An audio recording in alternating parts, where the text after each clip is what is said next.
Good evening and welcome to the Transportation Commission meeting on March 9. I'm calling this meeting to order at 6 o'clock p.m. Jennifer, if you could please do the roll call. Mark? Here. Brett? Here. Brooke? Here. Raymond? Here. Eric? Here. And James? Here. And I'll make a note that Nick is not here. Okay. All right, next is our approval of the agenda, and I'm seeking a motion to approve tonight's agenda. Is there a motion to approve? So moved. It's been moved. Is there a second? A second. It's been moved and seconded. Is there any discussion on the agenda? I'll just make a note that I'll be recusing myself from the YOLO short-range transit item. And then just a reminder, Brett, when you recuse yourself. I will give that a reason, yes. Thank you. Okay. All those in favor, say aye. Aye. All opposed? Motion carries. Next is brief announcement from staff, commissioners, and council liaisons. This is the time for brief announcements. Do we have any announcements from commissioners? Mark. I'll make a brief announcement. Just like last year, we're competing in the March Madness bracket for bike lane obstructions. This is a national competition between North American cities, and it's a tongue-in-cheek way to draw attention to what is a serious problem. And I think this time both the city and the campus are competing separately, and we're both seated. I think number 3 and number 4 in the list. And the nice thing about this is there is an app that when we get bike lane obstructions logged, it actually creates a visual, which can be very useful for city staff as well to know exactly where the hotspots are. So it's meant to be an educational, light way to call attention to something that, we can actually do something about. And we have been doing something about. This morning I biked along a street where the city was doing some work, and they had placed all their signs exactly outside the bike lane, which was appreciated. It's just a helpful way to call attention to it. So check it out. There's an app with a visual, and it's just a small tool in the toolbox that we have to try and keep people on our streets as safe as possible. Never knew there was such a competition. Any other announcements from commissioners? Okay, any announcements from staff? Jennifer or Ryan?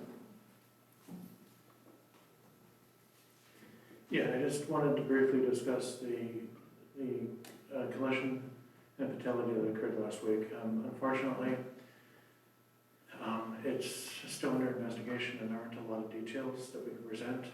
We will be provided an opportunity to discuss it when the investigation is closed and there is something that we can discuss.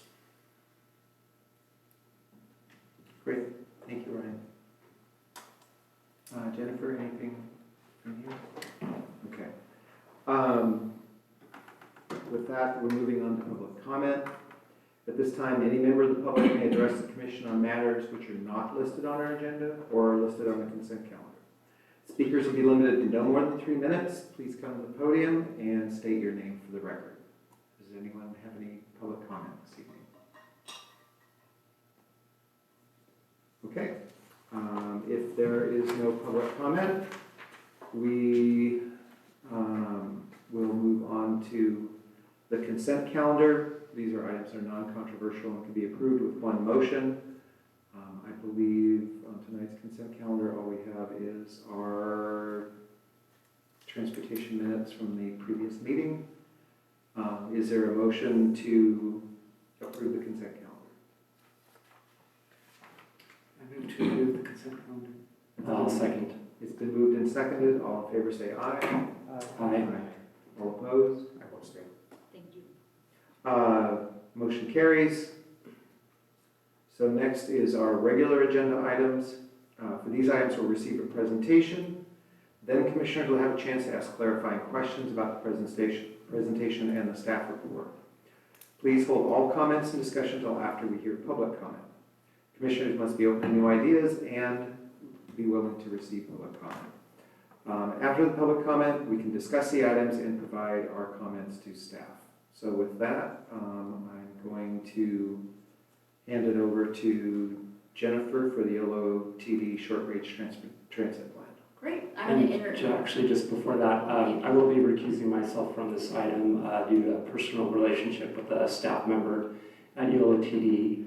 Technically, I'm not required to recuse myself based upon that, but the fundamental intent of conflict of interest is not necessarily conflict of interest, but perhaps perceived conflict of interest. And as this item deals squarely with YOLO Transportation District Short Range Transit Plan, I feel it would be most appropriate to recuse myself from this item. Whereas later in the evening, there are some items that will perhaps touch on some of the transportation agencies that assist us with the City of Davis's transportation needs. The items are broad enough and forward-looking enough that I don't think the intent or appearances trigger that same level of caution. So thank you. So don't forget to come get me after the this item. All right, thank you, Brenda. All right, Jennifer. Great. I'm going to introduce Lola Turney from YOLO TD, who's going to give you the update on the plan and open up the document.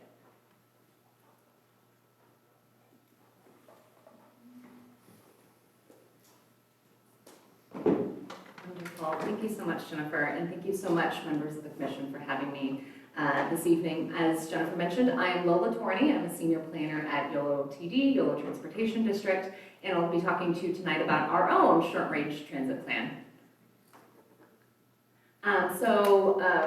We'll start getting into the details. What is a short-range transit plan? I'm sure most of you already know this, but just to make sure that we're all on the same page, I'll go over that. Talk about public engagement, the two different phases of public engagement, and some proposed route changes. Go over possible funding scenarios for implementation, next steps, and then we'll have a discussion, hopefully. So, as I mentioned before, you may already know this, but just in case, what is a short-range transit plan, or an SRTP? It is a detailed roadmap, pun intended, for YOLO TD's operations, investments, and service improvements around a 5 to 7 year time frame. It is subject to periodic updates as required by FTA. So we have 5 goals for the YOLO TD SRTP. I'm not going to read all of them out to you. You can read them here. But just to say that we aim to provide a high-quality transit service that is sustainable and efficient. And as a transit agency, and all transit agencies, we are pulled in 2 different directions for how we provide transit service. Do we focus more on frequency, or do we focus more on coverage? And so at the top here, that describes the frequent ones. Those are the high ridership routes, the ones that come more frequently, hence the name, come all day. They're usually located along in areas and roadways that are more dense, more walkable, more linear, and destinations are closer together.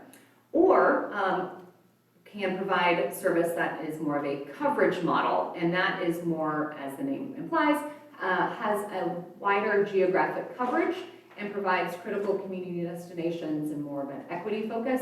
But in doing so, we are not able to provide service more often, so it usually, but the bus won't come as often, but it does cover a wider service area. So for our SRTP, we've done 2 rounds of public engagement. The first one was in phase 1 that was mostly done in summer of 2024. And we asked the community, what would you like to see from transit service in YOLO County? And then phase 2 just concluded last fall, and we asked, well, all right, we took everything that we heard from you during phase 1 and best practices, and so here are our recommendations. How did we do? So some key themes that we heard from phase 1 were to focus on frequency over coverage. So right now, YOLO TD only offers the coverage model that I described earlier, wider geographic coverage for buses that don't come as often. But 64%, almost 2/3 of the respondents said that they are willing to walk or roll to farther in order to come to take a bus that comes more frequently. Usually when transit agencies ask this question from their communities, it's a 50-50 split. And so the fact that we heard from almost 2/3 of folks that, no, you've been doing it wrong this whole time, let's do some frequency. We understand that and are doing our best, so I'll share that in a minute. We also heard that fixed route service is preferred over microtransit, so for YOLO TD, YOLO Bus, that is the B line. And we also heard that our reliability and on-time performance can be improved. All right. So I'll go over the major changes that are being proposed as part of the base case scenario, so the same miles and hours for Davis specifically. For Route 42 is our major route that runs through Davis. As you know, it is an inter-city route, so it goes throughout the entire county, Davis, Woodland, West Sacramento, downtown Sacramento.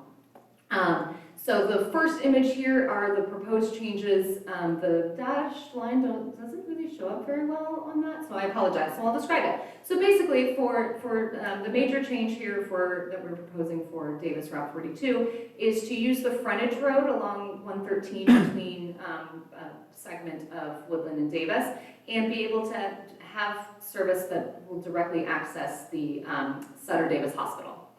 And then for the routes along the rest of Davis, right now our Route 42 doesn't stop at all of the same bus stops that Unitrans does, but moving forward, we've timed it, we can actually do that. So we've heard complaints from folks like, your bus drives right by this bus stop, why aren't you stopping? I'm standing there waiting. It's because we didn't actually have it labeled as a bus stop, but now we know we can do that, so that's one of the major changes as well. And then for those who ride the 42 and are interested, we do have proposed changes in downtown Sacramento as well. This is the one you can see on the right side of the screen that would reroute and get off on Richards Boulevard earlier when it comes from the airport. This will allow us to have more reliable and understandable service for days when there are events at Golden One or the farmers market on Capitol Mall. We often have to detour. And so when that happens, our riders are like, wait, is there an event? Where do I pick up a bus? So by shifting the route over as shown here, it'll allow us to not only have fewer detours, but it'll also allow us to start serving the rail yards as that's being built out, and the new state office building that was just opened last year over off of 7th Street. I'll just go through the other changes. Nothing really proposed different for West Sacramento. You can see the downtown one here as well. And then in Woodland, if anyone is interested, we are proposing to no longer use the County Fair Mall as the major transfer point, and instead that will be shifted up onto Main Street in downtown between 5th and 6th, and that'll be right in front of the new courthouse. We would still serve the County Fair Mall, but just stay on Gibson and not actually go into the County Fair Mall parking lot anymore. So these two tables, there's a lot happening here, but I'll just describe the timing of it. So right now for our Route 42, usually we have 30-minute service, which is our highest headway service, highest frequency service that we have just during peak times on weekdays and weekends, and then 45 minutes or hourly service on in non-peak times. We also have 3 express routes that serve Davis, 43, 44, and 230, that have 3 trips in the mornings and 3 trips in the afternoon. So we are proposing, with the same miles and hours, so I'll get into what that means, to shift the 42 to be every 30 minutes, the majority of the day during weekdays, and then weekends would shift to hourly, and then continue having 3 trips in the morning and 3 trips in the evening for the express routes. So those are the options that we presented to the public. So we asked again, how did we do? We had about 240 total respondents to our survey. I put here that there were 48 responses for Davis. That's incorrect. There's actually more than that, and I'll show you on the next slide how many supported the recommendations. We did table at 5 different community events in Yolo County. Here in Davis, we went to the Farmers Market in September, as well as the Davis Food Co-op Halloween Block Party, which was a blast, in October. Oh, formatting is strange. Sorry about that. And so, yes, we had 88 responses from survey respondents who said that they live in Davis and wanted to talk about proposed changes in Davis. And as you can see, majority of folks either strongly support or somewhat support the changes. And then we also asked, there's a typo there. How does this change how you reach your regular destinations? And some folks said it would be more convenient, but more said it would have no impact. So the meat of the conversation tonight, I think, will be about our different funding scenarios. So as you can imagine, as every transit agency you may have heard, facing a fiscal cliff. And so the funding reductions are a possibility. And so what every short-range transit plan develops as part of the plan itself are different funding scenarios. So should transit funding be reduced or increased in the future, we know exactly what to do in those scenarios, and we are able to implement that quickly. So for this particular SRTP, we were focusing on two different reductions. One base case, which is again that same number of miles and hours that we're offering right now, and one expansion. And I'll show this to you in a table format. So 80% of current base case, 100% miles an hour, or 90%, or the aspirational, should more money fall from the sky, as we all hope happens, we would also have an option and know what to implement should that occur. So again, this is the exact same slide that you saw earlier, just to show how our service is proposed currently, but should an 80 or 90% service reduction model be a reality, unfortunately we would have to discontinue the 3 express routes, 43, 44, and 230. Conversely, if more money falls from the sky, we would be offering the same 3 service, 3 trips in the morning, 3 trips in the afternoon for the express routes. But also we've heard from folks that the need for a new express route between Davis and Woodland, which is the 209 Express here, the Spring Lake service, some people are calling it as well. And so should we get more funding, we would be able to implement that. And so before we start getting into discussion, and I can answer any questions for you, I'll just let you know, our next steps, we do intend to analyze our paratransit service. We'll be developing an implementation plan. Some of that will be, and all of this, the financial analysis, will be informed by our new operations contract, which we will know more about next month. And also the fun stuff, route scheduling, developing bus stop standards and guidelines, which we don't have currently, updating our fare policy, and then developing the outreach plan, and then starting the rollout, again, pun intended, of the proposed scenario starting next year. So I know you have questions for me, but I'm hoping to get a little bit from feedback from you as well, and just want to hear from you your observations, any feedback that you have for the proposed changes, and whether a 10 to 20% service cut would impact you, and if needed, how well do these scenarios balance your needs. So with that, I'll take any questions. All right, well, thank you very much. So yes, if there's any clarifying questions from commissioners? Yes. Thanks, Lola. I have a few clarifying questions.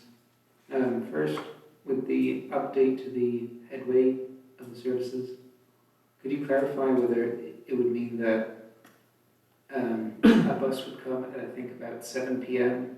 and then the next one would be at 8, because that's when the hourly headway starts? Or would it be that you'd get a bus at 7, then 7:30, and then 8:30, etc.? According to this, it would likely be starting around at 7 o'clock, say, then the next one would come at 8. Okay. Yeah, good question. Then also I have some questions about the outreach. So, do you have an idea about how well represented the service users were among the people who gave you feedback either through this like survey or through meeting at the tabling events? Good question. I would say it was pretty even, or we weren't concerned by, fewer people responding from Winters versus Davis versus Woodland, or, is that what you're getting at? Is Well, like, that's one aspect. Yeah. Also, like in each city, like for example in Davis, how much of a risk do you think there was that the people in Davis who responded represent just a certain category of people that use bus service here, and that the opinions of other members of the community might not have been heard? understood, yes. I love this question. I can tell you when we had, as part of the survey for phase 2, one of the first questions was, do you currently use YOLO bus service? More than half said no. And so that to us meant that these are people who want to ride transit, but for whatever reason cannot. Maybe they're, doesn't work for them, and maybe it would, depending on what we have proposed. So the respondents were not solely current riders. Okay. And then, were there, what other inputs went into coming up with this plan, besides things like people requesting a more frequent service? Like, what other motivating factors would there be to change the approach to a more frequency-oriented rather than coverage-oriented approach? Yeah, good question. So right now, our ridership is down, and having offered solely a coverage service model forever, it's not working for the community, and we keep hearing that over and over.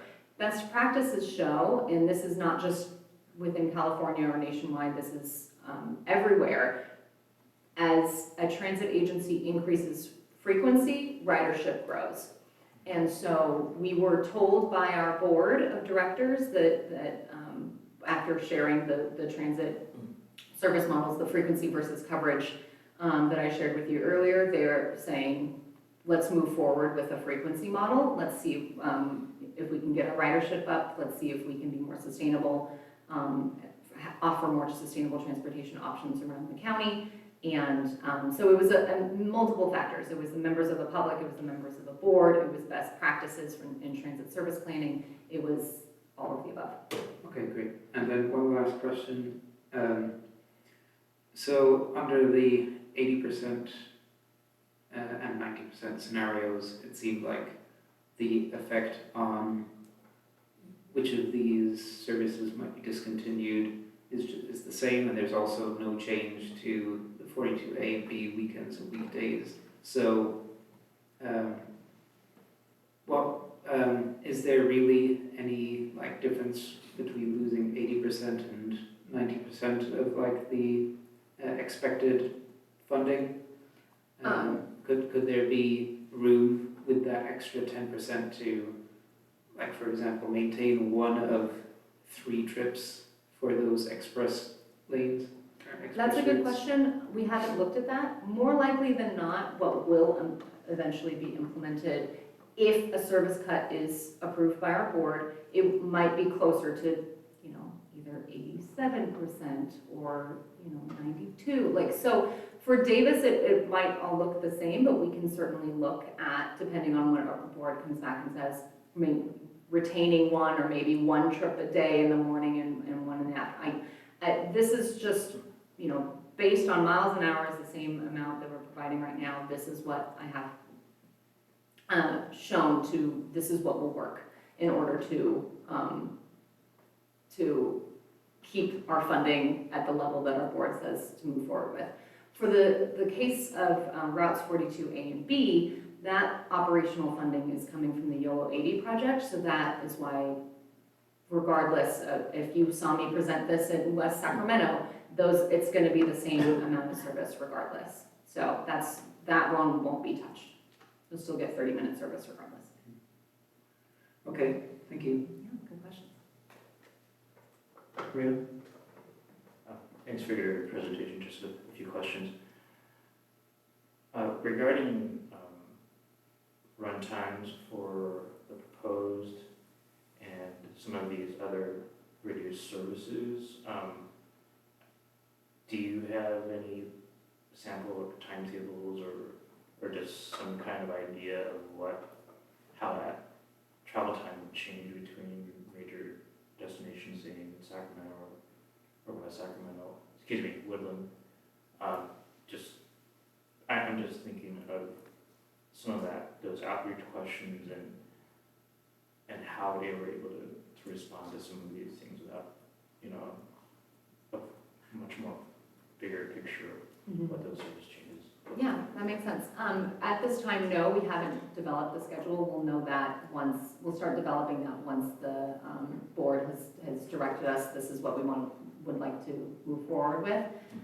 So if we are able to still offer the 100% service, the same miles and hours that we are currently, I don't anticipate the 43, 44, or 230 to change, unless that is something that is overwhelmingly requested by riders or potential riders.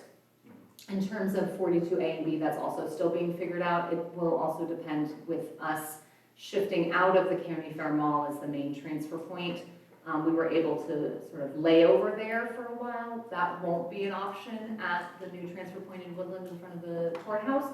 So we're still deciding and determining the best place for our main hub layover spot in Woodland or not in Woodland, for the entire 42. And it could be here in Davis, it could be at the airport. We're still figuring that out. And so once that is determined, that also will impact route. Either way, it'll still take the same amount of time to travel. It'll just be a matter of the timetable might shift slightly depending on where you are. From, if the bus picked you up 15 after before, it might shift to 20 after, something like that. So stay tuned. Good question. Regarding your search for a new contract operator, what is accounting for these anticipated operations? Yeah. Good question. So the last time we updated our transit service operator contract was 2018. So as you can imagine, a lot has changed. And so inflation, our operator salaries, things like that have all, and inflation has gone up, salaries have stayed the same. And so we're finding that retention has been a problem for our operators. And so we want to, with this new contract, see what prices are being shared with us and what each firm that is presenting has proposed is proposing in terms of cost. So that is a lot of it, just a new contract and salaries. So regardless of how many players you see participating in this RFP process, you're expecting a pretty significant. I can't say, I am firewalled, so I can't say any numbers or anything like that. I have no idea, which is why when we put this together, we have multiple scenarios to review. And as I mentioned earlier, ultimately implementation, it might be 85 of current percent miles an hour, that type of thing. Just lastly, these express routes here on the screen, have they met or exceeded expectations in terms of ridership? Yeah, good question. I do have that. I don't have it on the slide, but I do have those numbers. They have increased over the last several years. I can tell you for 2025, Route 43, we had about 14,600 riders. For Express Route 44, we had about 6,000 riders, and 230 Express, we had a little over 10,000 riders. So, and all of those numbers have increased since 2021, I think was the last time. Thank you. Yeah, great question. Can I just, yeah. Well, I'm sorry, I think I didn't understand the answer to Raymond's question, or maybe Raymond's question was not what I was asked. Can you help me understand, to get input from the public, what were the kind of the questions that were asked? Because I think, like, if you just came up to me and said, hey, would you rather have the bus go around places more or more often? And I rode the bus, or even if I didn't ride the bus, but it went by where I was at, I'd like, well, I want it more often because I don't care if it covers everywhere else because the bus is right. I mean, but like, so in the, I mean, were the scenarios that you laid out similar to what you're laying out here? Is like, okay, would you think that the bus service would be more effective and successful if we did this 30 minutes for a big time during the weekdays and then less during the weekends? I mean, did they understand when you asked them for their input what it was you were proposing? I don't- Yes, we okay. shared both the proposed route maps as well as the headways information. So they would know whether it's 30-minute on weekdays versus 30-minute on. It wasn't just like the slides you gave us that were No. simple, Oh, this yeah. is what coverage and this is what frequency looks like, but it was, okay, got it. I just wanted to understand what it was that you were asking. Thank you. Good question. I know that sort of Davis is not on the maps here, and it said that you were going to be presenting the Davis routes in May, I think was what it said in that. Well, right now, because my main concern is number one, we have had some people comment that there's concerns about losing the 43. And I know in South Davis, we lost a lot of stops in that area, and I'm just wondering if under this reduction of service, whether, how well South Davis is going to continue to be served, or whether we would lose, or whether maybe under one of the service things, that there would be gain of, an additional stop in South Davis. Are you bringing the Davis, the Unitrans, is Unitrans coming in May? Is that what? I'm sorry, yeah, maybe I misread that. I thought it said that there was the Davis portion of this was going to be presented. Correct, in the May. Unitrans version will be coming in May. Okay. And that does not include the OTD, okay. It does not. Okay. So any of the 43 would not be included in what you will see in May. So, but yes, so therefore, should the 43 Express be discontinued by our board, then yes, there's a potential for that area to lose service from us. Thank you. Mhm. Any other comments from commissioners? Are we still doing public comments? Any other clarifying questions? Okay, if there's no more clarifying questions, we will move to public comment. Does any member of the public wish to comment on this item? Okay, we'll close public comment on that, and then we will move to commissioners' discussion.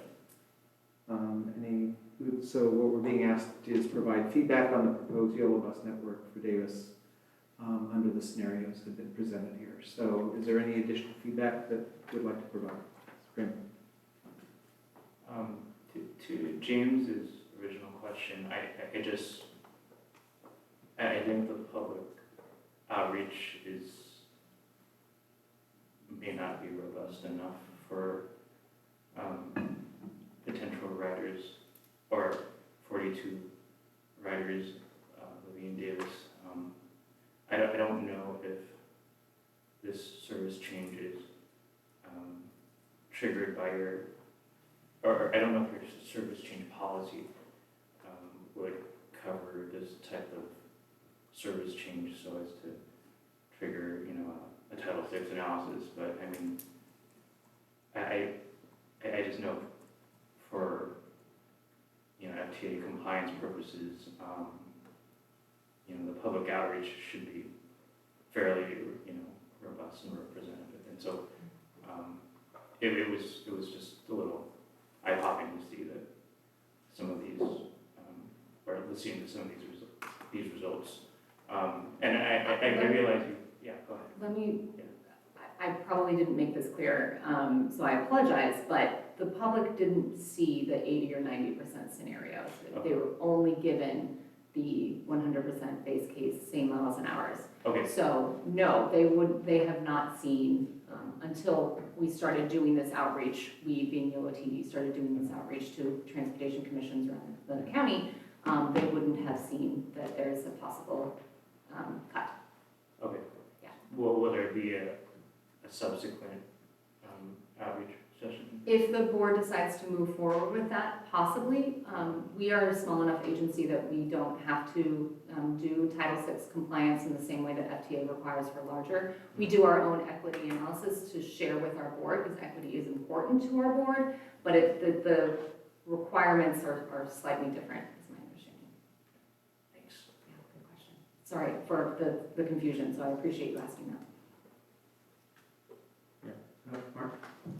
Thank you. I have a couple of questions.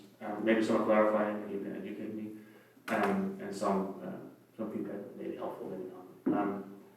First question is, and this is just for information, ballpark, where does your funding come from? How much of it is ridership and fees, and how much of it is from different, like, state agencies? How much from the county? Like, if you had to break down the pie in like 30 seconds. The majority comes from outside sources, not ridership. I want to say around $1 million comes from ridership. It's only because I happened to glance at our budget document, which you can find on our website. It's very well written. But the majority comes from grants and other transit allocations that we are given by the region, SACOG, by the state, and the federal government. Thank you. Because I heard you say you're hoping for money to fall out of the sky, and I know Yeah. that was the only figure of speech, but at the same time, I think it may be helpful to, be more precise as to where money is coming from. Right. Because we should not be stuck in a situation where we're hoping for money to fall out of the sky, because public transit is such a vital part of the transportation puzzle. And in that sense, to what degree or who within YOLO TD is capable of, going to Sacramento, which is across the causeway by one of our bus lines, and talk to people and impress upon them the need for making sure that we have a robust, well-funded transit system that can, do all kinds of stuff, including alleviating traffic on the causeway, which people like to complain about, including to be compliant with our state climate goals, which we are falling behind on. And I know some of our regional politicians, like in the Bay Area, are pretty effective in always at the last second making the case that why it's in the public interest to fund transit. How are we doing there? I know you're a small agency. I know that there's probably like some barriers that prevent everybody from stepping into the advocacy role. But what are we doing to make sure that, we make it very clear that this is a public service that we need and that the state wants us to do well? I am not the right person to necessarily answer that, but I'll give you a very incomplete response. And then I welcome any other staff who wants to try to chime in and share what you know. But it's a mixture of all of the above. The advocates, it's meetings like this, it's members of the public who ask for and implore for more funding. We also apply for grants, which can help for things not necessarily transit service, but things like the purchase of new buses, which are required, if we need to, while we make the switch to electric service and electric buses, we need solar panels. Okay, we need to find a grant for that, those types of things. And also a lot of our funding comes from formulas, and so whatever is allocated from the federal government can go down to the state, can go down to SACOG, and then it is disseminated out by formula and not necessarily something that we apply for. Okay.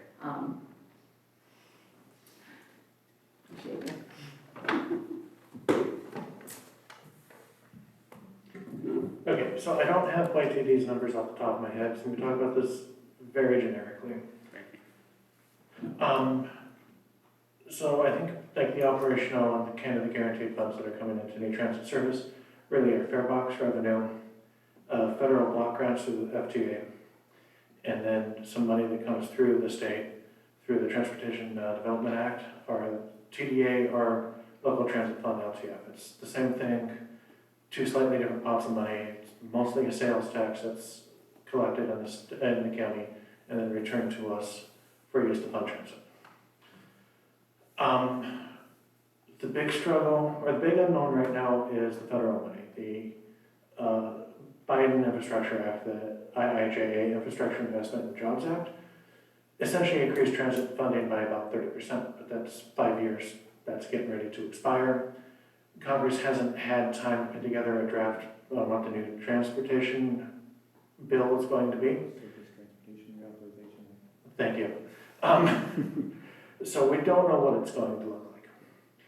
And there's a lot of speculation. Some people think that it's going to go back to pre-IIJA numbers or even less. The very few transit operators I talk to think the money is going to stay at the level it is right now. And I think that's part of the reason you're seeing a lot of agencies throughout the state kind of hedging on where or what service cuts might look like, because it could be in 18 months. $2 million you thought you were going to have is just not there. Sure. Thank you both for that. There's also a bunch of grants that are competitive, and you have to apply for them against everyone else, and that's really money that's not used so much for service, but buying new buses, buying improvements in the yard, parts, just the entire infrastructure surrounded and around operating the transit system. Thank you. So I have one more, two more comments, real quick. I think first mile, last mile. I've been saying this before, but not to the same people. I think we can go much further with the devices that we typically talk to when we talk about first mile, last mile, like pedal assist. Get you at 2-3 miles easily to some location, particularly if it's a regional trip. I think with that comes the need for storage. You're not going to store some of the more expensive, like unsupervised 4-day trip. And I hate to tout the country that I've been no longer living for 20 years, but they actually have, in those 20 years, really perfected that. And it takes 20 years to get there, maybe 10 years to get there, but there's some really, really good examples there of how you integrate that. And there's only so much you can do when you're a regional bus agency, I understand that, but I think that needs to be part of that puzzle as to how do you make sure that people are comfortable getting to the regional point where they can get on the bus. The other is, explain to not me, but the general people who, and it's thankless because communication is hard, people don't want to pay attention, but explain why it is in my best interest that we have a robust transit even if I never take it myself. Because it is. I mean, everybody here understands that. But, it's, I think we want to leave no opportunity unused to explain to people why it is in their best interest. If people who are not in that bus, who are in that bus are not like in a car and the roads around them. There's a climate goal, we're going to talk about that. There's a congestion goal to that. And I think, every time that we talk about this, like, it's hard to get people to pay attention unless they're wanting to complain about something. But it is also, I think, really important to make sure that everybody benefits, even though not everybody takes the bus. I don't know how else we can get people to take the bus. Maybe, offer free services on like regional, like offer bus rides for free. When there's like a regional, like a fair in Woodland, for example, like we want to be doing it. I worry that there's still only a fraction of those who would consider it. That's the battle that we're fighting here. But I think explain that everybody benefits, even if people, if a minority of people in Davis or Woodland or West Sac or Winters takes the bus. Thanks. Great, thank you. Any other feedback from commissioners? Thank you for your presentation. Just so you can have some numbers to talk about, Mark. Their last audited financial statements, they had about $1 million in passenger fares. They got $6.5 million from the FTA, and they got $9.5 million from the state through the LTF and STA money. So that gives you, fares, tiny part. Those FTA and LTF and STA funds, the operating grants from the state and the federal government are formula grants. They can't do anything about those. I can say that neither YOLO TD nor the city of Davis have a state lobbyist, and so there is no one in Sacramento carrying their conversation.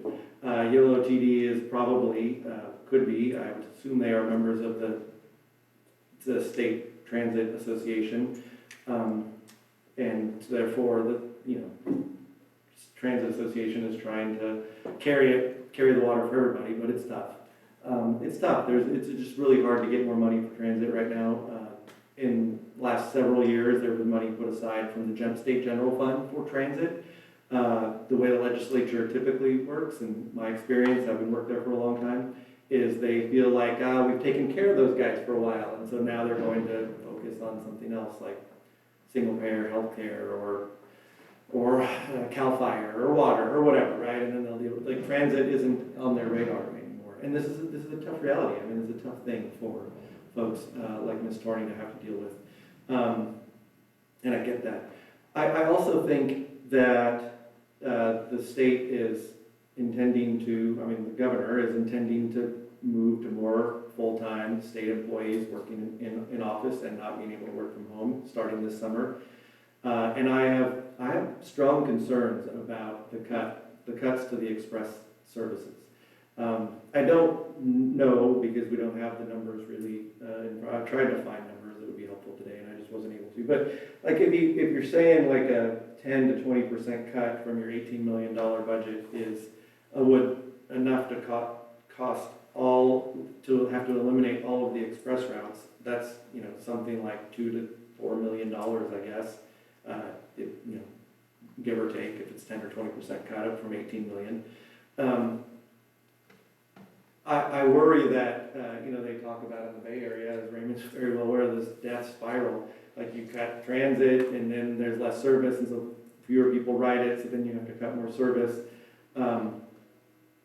I think frequencies swell. I think coverage for an agency like Yolo Transit District, which is a interregional district, it's not Unitrans, which is just serving our, you know, Davis. It's serving a bigger reach. I feel like getting people from here to Sacramento, or from Woodland to Sacramento, or from here to Woodland, or by in any of those directions, is a very important thing. And I think you ask, you know, how is this going to impact the community? I think it's very, very bad. I think the cuts ought to go the other way. I mean, I'm not on the board, you know, the YTD board or anything. It's been so long getting to say in it, but I mean, it feels like the express service is really important, especially as city or state employees start to have to be required to go back to work. I do know that, you know, SAC-RT is working very hard to coordinate with the governor's office and the legislative representatives in the Sacramento area to get funding to make all transit free for state employees in the SAC-RT. What would that cost? And it seems like there's probably a lot of state employees that live in Davis and Woodland who would also really appreciate that type of deal. And so maybe there's opportunity there, you know, if you're able to, Ms. Torney, to coordinate with the SAC-RT folks on that effort, because it's, you know, we have 95,000 state employees that work in the Sacramento region, and a whole lot of them go to downtown Sacramento, or if they went to work every day, you know, when they go back to work every day, and giving them alternatives, you know, can help the governor and the legislature sell the idea of them going back to work, on the one side, and on the other side, you know, help those folks who are trying to get to work. And this is the exact opposite of helping those guys, those staff get to work, in my opinion. So those are my concerns or comments, I guess, if that's what I'm supposed to do. I feel like the scenarios are backwards, but that I'm not on that board, so I don't whatever they say. My wife works for someone on that board, and so I'm nervous about saying anything too negative. So yeah, that's what I got.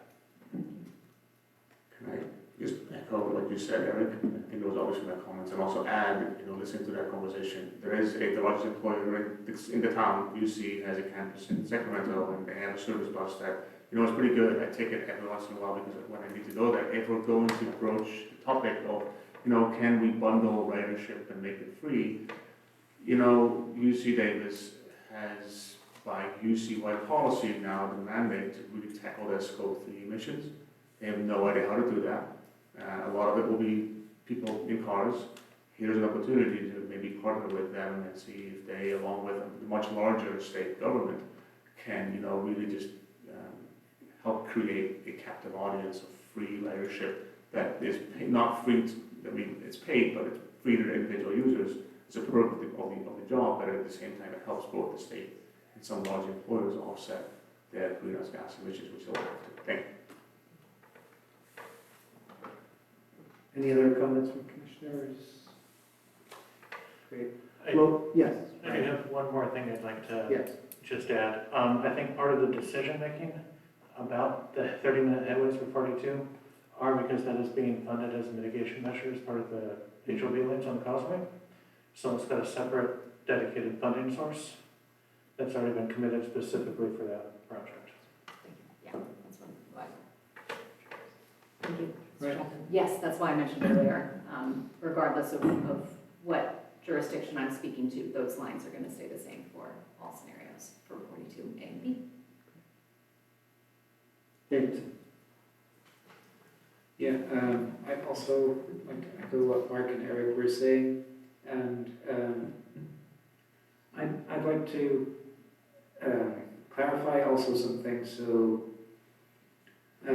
the increased frequency of the 42A and B, does that correspond to an increase in funding to those services within the YOLO TD? Like, is there more money being put into the 42A and B in order to get this 30-minute headway rather than the, Yes. like, 45? Yes, so it's part of the mitigation required as part of the environmental document Yeah. for the YOLO 80 project. So yes, Okay. and so And- that won't go into effect until the HOV lanes open. The Mhm. increase in frequency for 30-minute all day will go into effect when the HOV lane Okay. opens. And then, as part of this, like, mitigation, does that mean that this investment into those services is fixed? Because if it was to be, like, taken away, then the like mitigation measure wouldn't be being fulfilled. Correct, so it can't be shifted to another route. It has to solely be utilized on the 42A and B, and we will be audited on that. Okay. And so, what could be some alternatives, like, for example, moving money elsewhere in the OOTD services to prevent this, like, complete discontinuation of the express lanes, if any? Like, what are alternatives to balance the expenditure on the different services in order to maintain at least some of these express services in the case of a reduction of funding? Yeah, we don't have that answer at this time. That's a decision that will have to be made by the board, and we don't know that yet. Okay. Good question.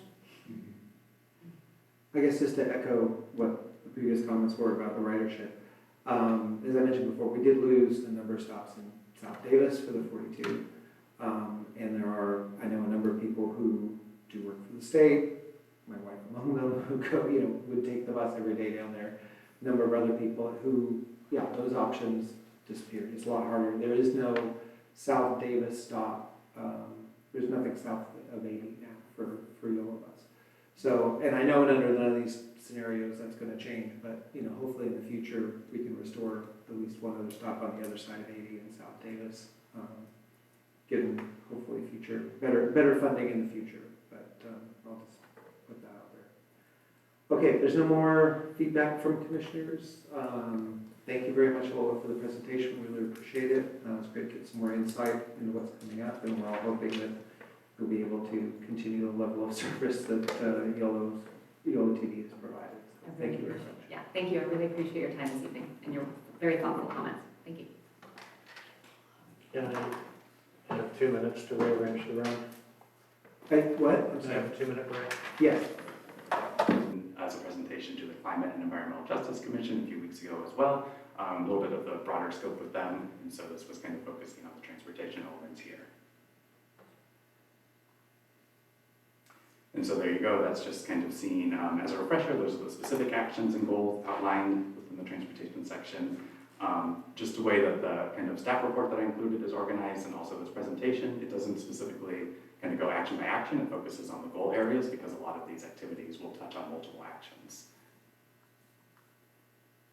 All right, with that, we'll kind of get started into the update portion of it. So starting with the city fleet electrification, in 2024, the city had a zero emission fleet assessment performed. I think that was done with Frontier Energy as part of the Electrify YOLO project. So they identified a lot of key focus areas, including building out EV infrastructure and acquiring different zero emission vehicle options for the city, specifically focusing more on the passenger side and the light duty vehicles to start.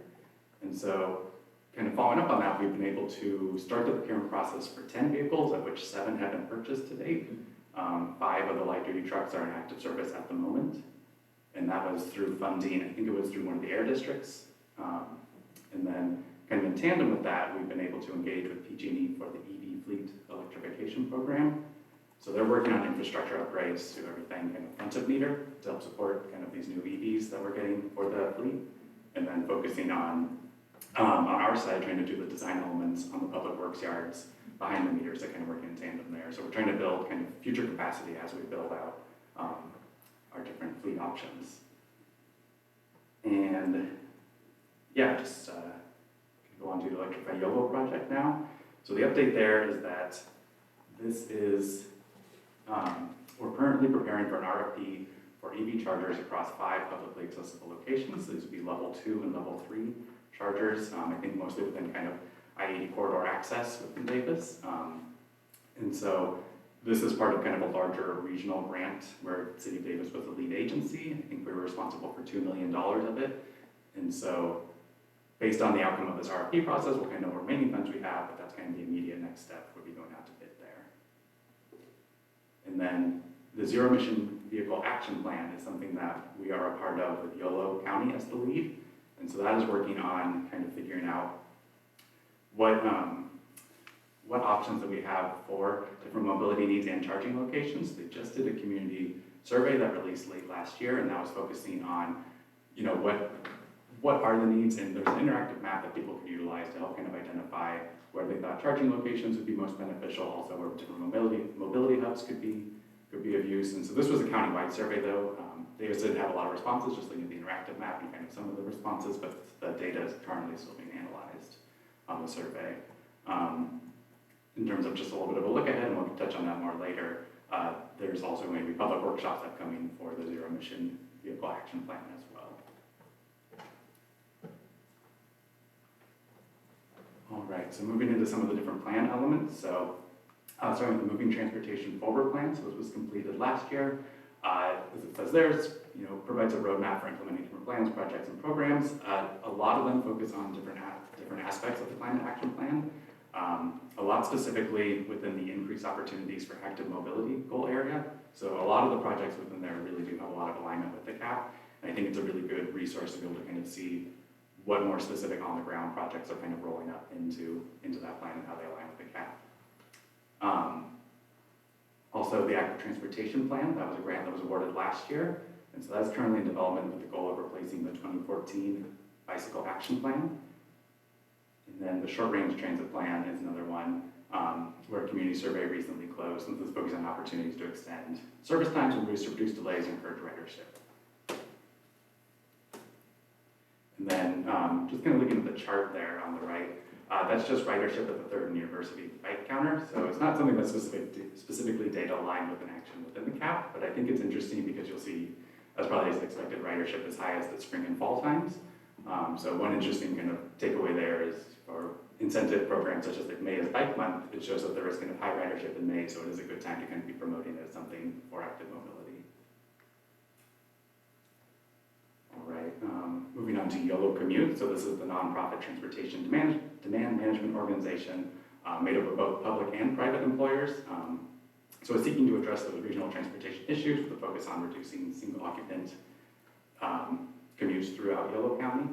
And so some of the things that I think are really interesting there and are good kind of highlights from last year, but also on the look ahead as well, is they have a different incentive package that they offer there, whether that be bike tune-ups, funds towards a new bike, discount transit passes, guaranteed ride home. That kind of has a plethora of suite of options there that can be utilized. I think it's a really good transportation demand management program that we can kind of utilize there. And so moving on to the next element, Cool Davis Ride Cool campaign. So we have an MOU with Cool Davis to help support kind of CAP implementation, a lot of it on the outreach and education side. And so this one is focusing on a few kind of broader goal areas, but zero emission vehicle adoption, increasing opportunities for active mobility, and promotion of different TDM programs. So they show up at different events. They also have a lot of kind of mailer lists that they have and different engagement opportunities. So there's just some of the metrics from the last year. They've been doing it, I think, since 2024 under this MOU, and I think they've done the work previously as well from their own organizational standpoint. All right, so just want to do kind of a quick overview of just some of our regional partners, just to kind of show kind of where we engage there. So one of the newer ones is the Yolo County Regional Resilience Collaborative. So this is a grant-funded group that we're currently working on forming. And kind of one of the intents of it was to be able to more easily apply for grant funding. So kind of we've learned over time, I think, that you can more easily apply as a collective to receive different grant opportunities, or to kind of get more recognition for different grant opportunities. And so we're working with Yolo County, all the regional jurisdictions. There's also different community-based organizations that are part of this collaborative as well. And so it's working on being formed at the moment, but a lot of the work in the past year has been identifying what are common goals across all these groups, and transportation being one of those goals that I think there is a lot of alignment between the different jurisdictions and groups within the organization. And so I think there's a lot of opportunity with that collaborative moving forward, especially as it comes to any Prop 4 funding that may be applicable or any other things like that. Moving down the list, kind of the next two are more informational ones. So these are, so the City County Climate Working Group is between Yolo County and the jurisdictions within the county, and then also Sacramento County and the jurisdictions there. And it's more informational exchange to be able to talk through different best practices, how they're doing with their climate action plan, and what specific initiatives have been successful for them, any challenges they faced. The Capital Region Climate Readiness Collaborative is kind of a similar vein, but it's a larger membership, so it has more community-based organization. It's not just governmental, but it is kind of another platform for information sharing as well. And then we do have relationships with the regional air districts there. So I mentioned before we were able to apply for funding and receive a grant for EV fleet vehicles, and so that was an opportunity there. And also, as the different funding opportunities come up through those air districts, a lot of them are transportation related, and I think that there is the opportunity for the city to work to apply for those funds and utilize them. All right, and I'll highlight a few opportunities. I'll actually start with one that I didn't put on the list there, but I wanted to note as kind of an overall one for the climate action plan is that we're working on a dashboard. So we're hoping to develop that kind of late springtime and get it rolled out. And so the goal there would be to be able to have kind of a one-stop shop where you can kind of see these different updates and kind of get kind of more granular detail, at least on what kind of projects are being accomplished that lead up to those different actions and kind of progressing those. So that's something that we're still working through. We have a vendor that was selected called CloudSite, who will be helping us build that out. So more to come there, but just something to kind of keep on the radar. As far as some of the other initiatives that were listed there, complete Electrify Yolo Phase 1 and implement Phase 2. So as I mentioned before, we're looking to do an RFP in the near term here, and so that would be part of the Phase 1 and closing that out to build those public EV charging stations. And then any remaining funds have the flexibility to be used towards other projects of a similar nature like that. And so I think we'll know more after the RFP kind of goes out and what kind of remaining funds might exist there, but there is the opportunity, and maybe paired with the Zero Emission Vehicle Action Plan results, to be able to use some of those remaining funds and be able to implement more EV projects depending on kind of what the needs are, what the remaining funds are. Which is why it ties in kind of there with the Zero Emission Vehicle Action Plan. So that is really working with our regional partners on the upcoming workshops, on any more surveys that we need to do to be able to help kind of work with the consultant to kind of figure out what different mobility needs can be best aligned within the community here. Continued implementation of city EV fleet transition plan. So that's something that I noted there. We had the 10 per tier, 7 that we have now. and really focusing on building out the infrastructure to have the charging in place to support those vehicles and make sure that they are effective, and then as new opportunities arise to acquire more vehicles, can kind of take advantage of that. Like I said, right now we're focused on light duty vehicles and kind of those passenger ones, but I think maybe as, opportunities arise with new equipment, maybe there's potential for medium duty and things like that to be explored more heavily as well. And then also touched on it previously as well, but the YOLO commute program I think is a really interesting opportunity that touches on a lot of different actions within the capital area there. And so I think being able to work on program expansion, not just from within a city perspective, we're a member of YOLO commute, and I think getting more of our own employees involved with it would be a great thing, but also maybe trying to get more organizations within the city of Davis as well to participate as well could be beneficial, especially because they have so many different incentive programs I think can help really increase active mobility options for people, and even with like first mile, last mile, that kind of thing too. So those are just some opportunities. It's not an exhaustive list, it's just things I wanted to highlight that had kind of funds already allocated to them and kind of could be accomplished in the foreseeable future. That being said, everything is kind of open on the climate action plans list there of actions, and I think trying to explore those opportunities as they arise. I'm relatively new, but I feel like I'm starting to get a better foothold with each day here, so I'm definitely looking forward to the opportunities with it, and I'm sure there will be more updates as time comes, but that's all I have for you right now, but I'm happy to take any questions. Great, thank you, Sam. So are there any clarifying questions from commissioners? Yeah, thanks, Sam.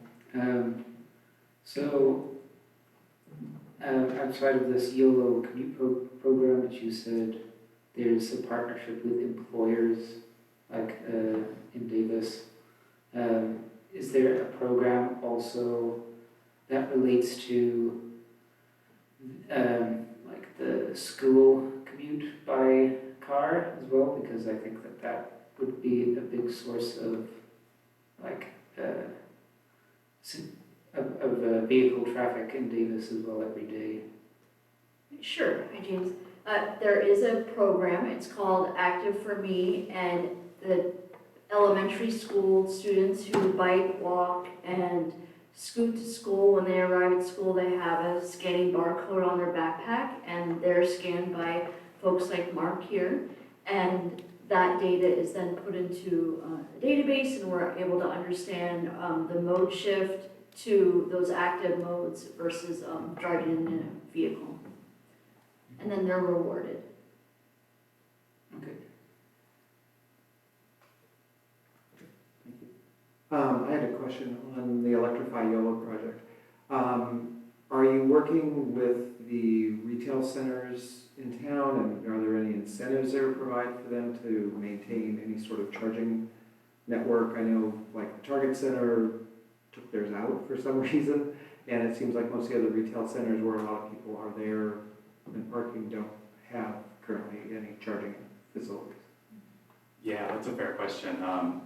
So phase one is focused on like publicly owned areas that EV charging infrastructure can be put into, but I think that there is an opportunity to explore more for those private-public partnerships. I don't know what that would look like quite yet, but that is, I think, something that could definitely be explored further.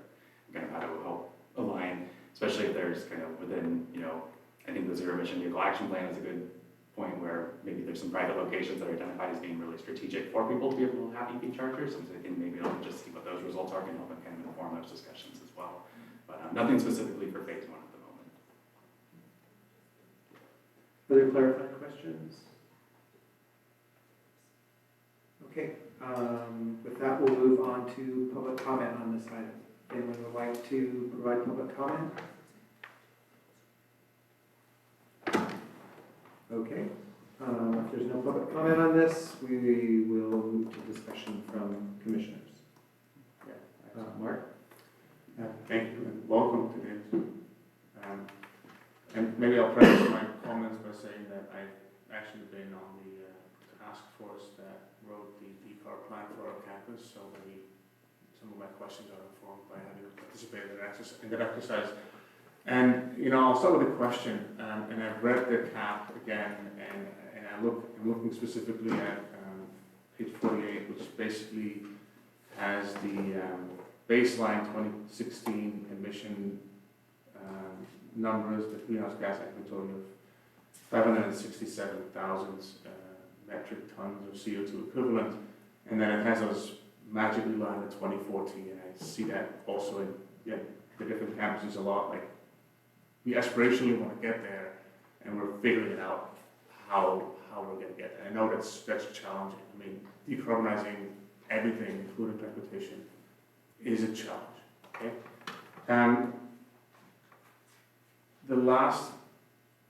As far as I know, the 2016 numbers are the last available greenhouse gas inventory for the city of Davis. Is that correct?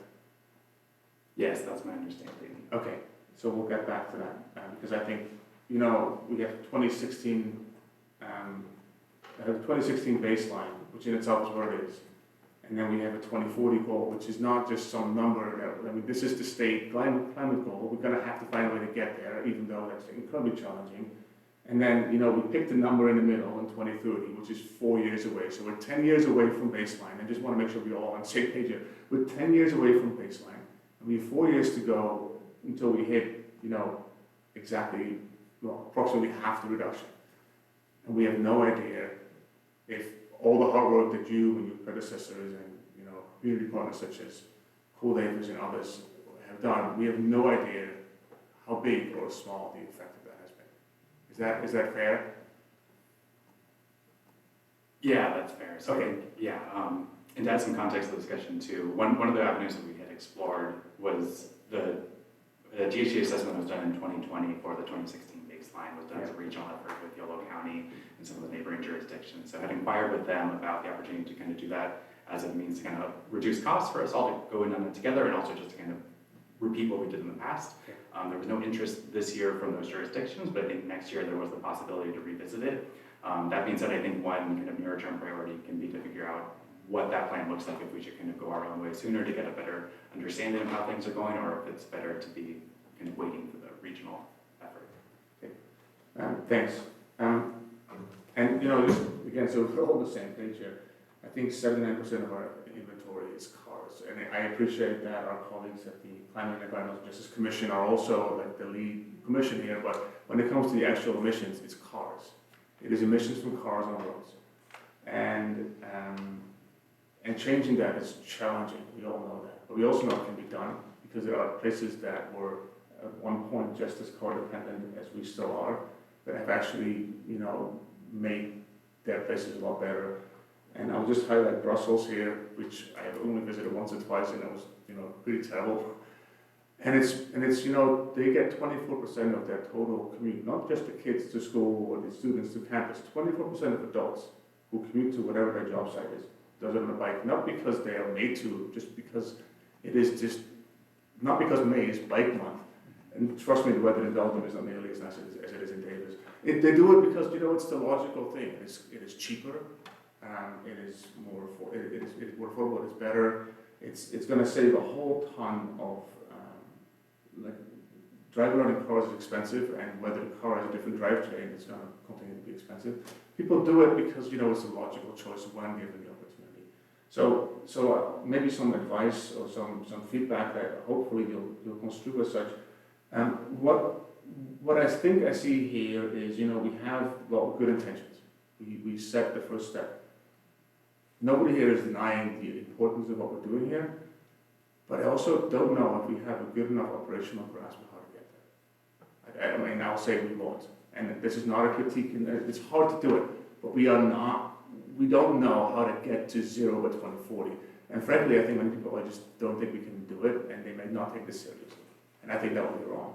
I think it would be wrong because the ground rules, the framework on which this is based, is the IPCC, the Intergovernmental Panel for Climate Change guidelines, that at the time we're still hoping that we would get to, say, below 1.5.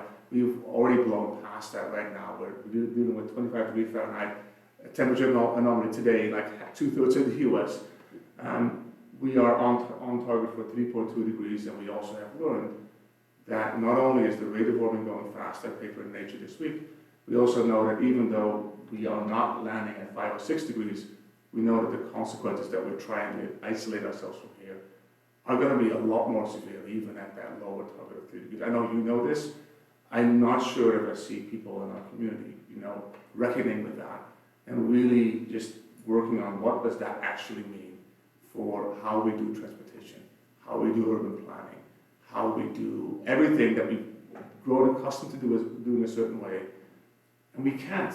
And that doesn't mean that it's going to be worse. Actually, I would argue that getting around on streets where there are fewer cars and more people is actually a much more enjoyable, better way. So this is not suggesting that we have to become Luddites, as some people try to dismiss this as, but we're not, I think we're far away from being where we need to go. And with that in mind, I'm going to ask a couple of things that I hope that we can do. If we know that most of our emissions come from cars, if we end up at a place where we've changed all those cars for different cars with a different drivetrain, we will have failed. And you highlight some of the challenges here. One of them is electric cars. Cars are expensive, period. There's a big affordability issue here. Charging infrastructure is very expensive. Building out the capacity to regenerate renewables is expensive. And all those things, doing a mode shift will help. I'm not arguing that we should have no more cars, but I do argue that we should be much more vocal in, articulating to the people in our community what that looks like. The other day, just now before I came here, was at the park north of the high school, where I overheard two moms commiserate like how there was no parking, which, by the way, is provided free of charge to everybody here. It doesn't occur to anybody there that there are alternatives to cars. And unless, I'm sorry, we as a city, employees, senior staff, and council are really embracing that, it's not on you, Sam, to do that. That will be unfair. We need to really be clear what that means. People might disagree with that, but we will not be able to get to these targets unless we really have an honest conversation about what that looks like and how it can be a lot better than what we're dealing with right now. Like, there's a long conversation to be had there. But unless we do that, you won't be able to do this on your own, okay? So when we're talking about, a new bicycle plan, I really look forward to doing that. The number one barrier to people to actually make that choice is physically protected bike infrastructure. And this is not just me saying this is study after study. I think the 2014 Covell Corridor study has another example of that. People experience unsafety on roads. They won't do it until they are safe. And it needs to be baked into the design.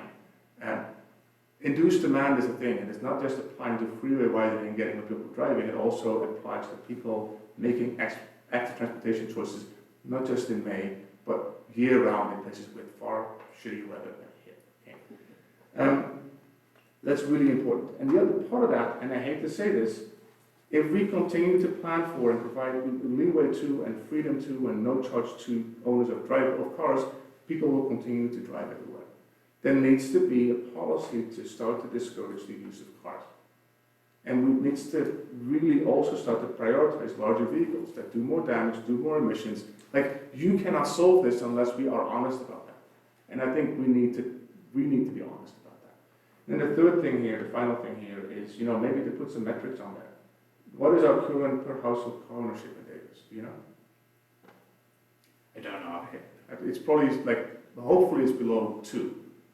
We should tie the fact that we need to get rid of the bulk of our emissions in our inventory, which come from cars. And right now, electric vehicle car ownership in Davis is 9%. That's a slow road to get there. We really need to put some metrics on what does it look like?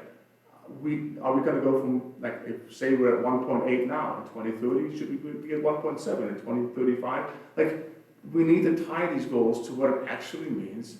And it doesn't mean we're going to force people to sell their cars. We need to talk about, having a car, having 2 cars, having 3 cars is a massive cost, not just for climate, but for people's wallets. And the fact that, it takes $55,000 on average to buy a new car and a 5 or 7 year car loan. I'm sorry, but that is not an aspiration that we should hold so high. We do this for all kinds of reasons. There's lots of good books written about that. But we should really start to not be passive as a city and as a county. But we should really just, engage our community. Hey, there's a cost that we're paying here, and I don't see that in here. There's a lot of good work happening in this community to talk about electrification of homes. The package had the work that the city is doing with Cool Davis on electrification. And just for context here, every single, if we were able to shift 50% of our car trips by distance to active transportation, again, over half the trips that we take are short. This is possible. Cities have done it across much of the world. Just a 15% mode shift, which is entirely gettable, would be the same as electrifying and decarbonizing every single home in Davis. I mean, ballpark numbers. We can scribble about a couple of like, that's where the only way of getting to these targets is through that. And half the people in Davis would listen to this and say, well, that's crazy, we're never going to do that. And they may be right, but if we're not going to try and be honest about this, we will never get there for sure. If the city has, you know, a tangible way of getting to these targets in a different way, I'd love to hear it. And what we're doing is hard, but I think unless, again, we need to really engage the community and ourselves. You know, there's a general plan process started. Transportation and how we do it, and planning and how we do it, really needs to be at the heart of this. Otherwise, we will not be able to. You will not be able to lead the process of getting us there. I'll stop there. I think it's really just. I have concerns about our ability to make progress here. And this is not on you because you didn't want to jump. We'll get back to it. I want to give my colleagues some chance to chime in if they're so chosen. We'll get back to maybe some help we can give you to try and prioritize your efforts here. Thanks. Any other commissioner comments at this time? Sure. Yes, Brett. I'll try to keep it relatively brief. Recently we had some Davis High students come before us, and they were in the, I want to say something like the Social Justice Club or something, and they came to talk about parking at the high school, and much to my surprise, they were advocating for increased parking because when they drive to school, there aren't enough spaces for them. And, you know, interestingly, I spoke with a couple of them afterwards, and I said, well, we were kind of surprised. I think it would have been more fitting, again, this is just me, if, for instance, they were advocating for parking that was restricted to carpools. And we can imagine, just related to what Mark is talking about, imagine there's a monitor that, people get the Rockstar parking spaces if they come in a carpool, regardless of vehicle type, whether it's electric or not electric, but the notion that, many of these people are driving essentially right by each other's homes and just staying in their single vehicle. I think things like that could be done, which do not impose a huge change in behavior, but just simple like, oh, I'll swing by, pick you up, and on the way back I'll drop you off. And I drive today, you drive tomorrow. Cars can be much more convenient in the current transportation system of Davis for some locations. So there's sort of that example where I think it is possible to, through some simple changes. And I know people have talked about, downtown. I'm pretty actively involved in the downtown, and it would be interesting to create something like we see on the express lanes where, you show up by yourself, it's, maybe one cost, and if you show up in a carpool or other forms of transportation, it's a different reduced cost, or there's some positive incentive. Anyway, I would say that if we can focus on the underlying important variable, I think this is important versus proxy variables. And so I understand where Mark is coming from, where car ownership, a couple of things. So whether I have one car or 7 cars, my amount of driving is probably fairly stable. And so really it's the question of amount of driving. Why this is potentially relevant is sometimes around development issues, we see parking space discussions, and parking spaces is sort of viewed as a proxy for travel amounts. And what we've learned from many UC Davis students is they actually need a place to store their car for a couple weeks, because every few weeks they go visit their families and wherever a couple hours away. And we've had apartment owners talk about this phenomenon. Importantly, that's a different storage issue than if somebody needs their car on a daily basis. So there can be remote lots that provide a certain functionality for storage versus this idea that, we need sort of on-site, immediately accessible parking in some of these prime areas. There is one sort of big issue that I've bumped up against, and I don't know what the current status is. Often when we talk about our greenhouse gas goals, we talk about kind of the gross numbers, like 30 million tons or something. Tell me from your can you tell me from your perspective, is the leading metric a per capita measure or is it the aggregate measure? From my read of the cap was the aggregate and then trying to figure out kind of what you can do, breaking it down. Yeah, so to me this is very problematic because any development proposal that adds an additional resident makes it more difficult for us to reach our greenhouse gas target goals. When we look at per capita, so the person currently lives in Roseville, drives back and forth to the campus every day, and then they move to Davis, and they now walk to campus, but their new unit uses some electricity for heating, cooling, whatever. If we just look at the aggregate measure, we are now further behind on reaching our greenhouse gas goals. Whereas greenhouse gas, it's not a local issue, it's regional,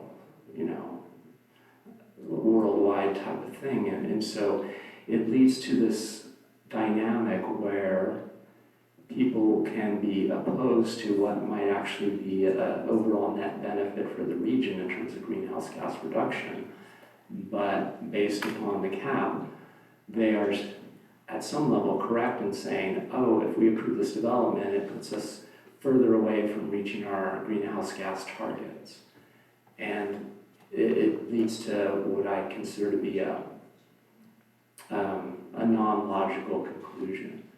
And I'm not trying to advocate for any of the development proposals that are before the city currently. I'm just saying that this doesn't make sense to me because for that net individual, for that region, for this, for kind of, let's just say statewide view, this doesn't make any sense. How can it be that somebody who's currently commuting 30 miles each way to get to work every day exchanges that lifestyle to walk to work every day, and somehow we are doing something worse for our climate action plan? And so I do see that there are per capita measures mentioned, but it's always sort of at a secondary level. I don't know what your perspective is on that. I think it's something that should definitely be considered, and I think, there's opportunity to explore on how we're looking at this on a per capita basis. So I think, that's something that can be explored further, and I apologize if I don't have quite all the context on how it's developed, so I think. No, I understand. This is not meant to be criticism, but it's just more of a observation, because anytime there's an N+1 in terms of resident coming to Davis, it's like, oh, we're just that much farther. And yet, from the big picture perspective, obviously, if the person's working in Roseville and they move to Davis, and now they're, doing the opposite direction, it's like, oops. But anyway, thank you for that. I had a question on one of the ones that wasn't highlighted on your slide, but TR8, the downtown parking improvements as part of reducing single occupant vehicle use. So how do you see the downtown parking improvements reducing single occupant vehicle use? I think I'll make a perspective from colleagues if anyone has any interest there, but I think if we start with identifying pilot projects to kind of see the results, to see how that could be expanded out. But I don't have a lot of input on it specifically. I know, Ryan, if you do. Is the question, what are we doing to implement it, or is the question what? What's the relationship between the, reducing single occupancy vehicle use and improving parking? So the intent is to really kind of quit hiding the cost of driving, which one of them is So if you start looking at just the logistics of it, you're gonna be more inclined to carpool to avoid, or even bike to avoid paying for parking.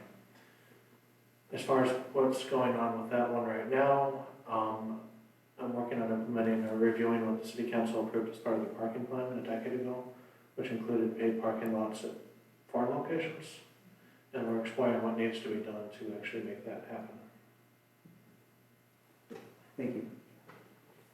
Yeah, let me make a comment on that. And, people in Europe also drive sometimes when they shouldn't. But having them leave their cars like on the back of the store, like it completely transforms and lightens up and improves walkability. People spending their money and spending their time and therefore more money in city centers. It's just such a no-brainer. And once you see that, it is hard to look at what we are doing here and see the flaws. So wholly support making it so that it doesn't become the de facto automatic choice to get in the car and then complain about the fact that we have to circle 20 times to find parking. We cannot, we will have to implement both the sticks as well as the carrots. If we know that, this predicament that we're trying to dig ourselves out of is, because of cars. I drive one. The other comment I'll make, maybe to clarify, and I may be mistaken here, maybe somebody can comment, I think that the emissions from driving are counted regardless of whether the trip originates here or ends here. So I believe that a hypothetical person who used to live in Roseville and commutes here, those emissions are counted here. I believe they're also counted in Roseville. So unless a person has the privilege of being able to afford to live locally and, just cut down total miles traveled significantly, I think the emissions are counted in the current inventory already. And I think Brett's entirely correct that one of the best climate tools we have is to build dense, affordable housing that just overall reduces vehicle miles traveled. And we've talked about that in different contexts. Yeah, I believe the methodology used for those calculations from SACOG does include, kind of the cumulative miles, not necessarily just within Davis, but coming into. I have one more thing, and I'm going to actually make a motion about this, and I see my colleagues laughing. And the climate action plan on page 118 is actually, stating that we will complete a new greenhouse gas inventory every 2 years. And we're dealing with 10-year-old numbers.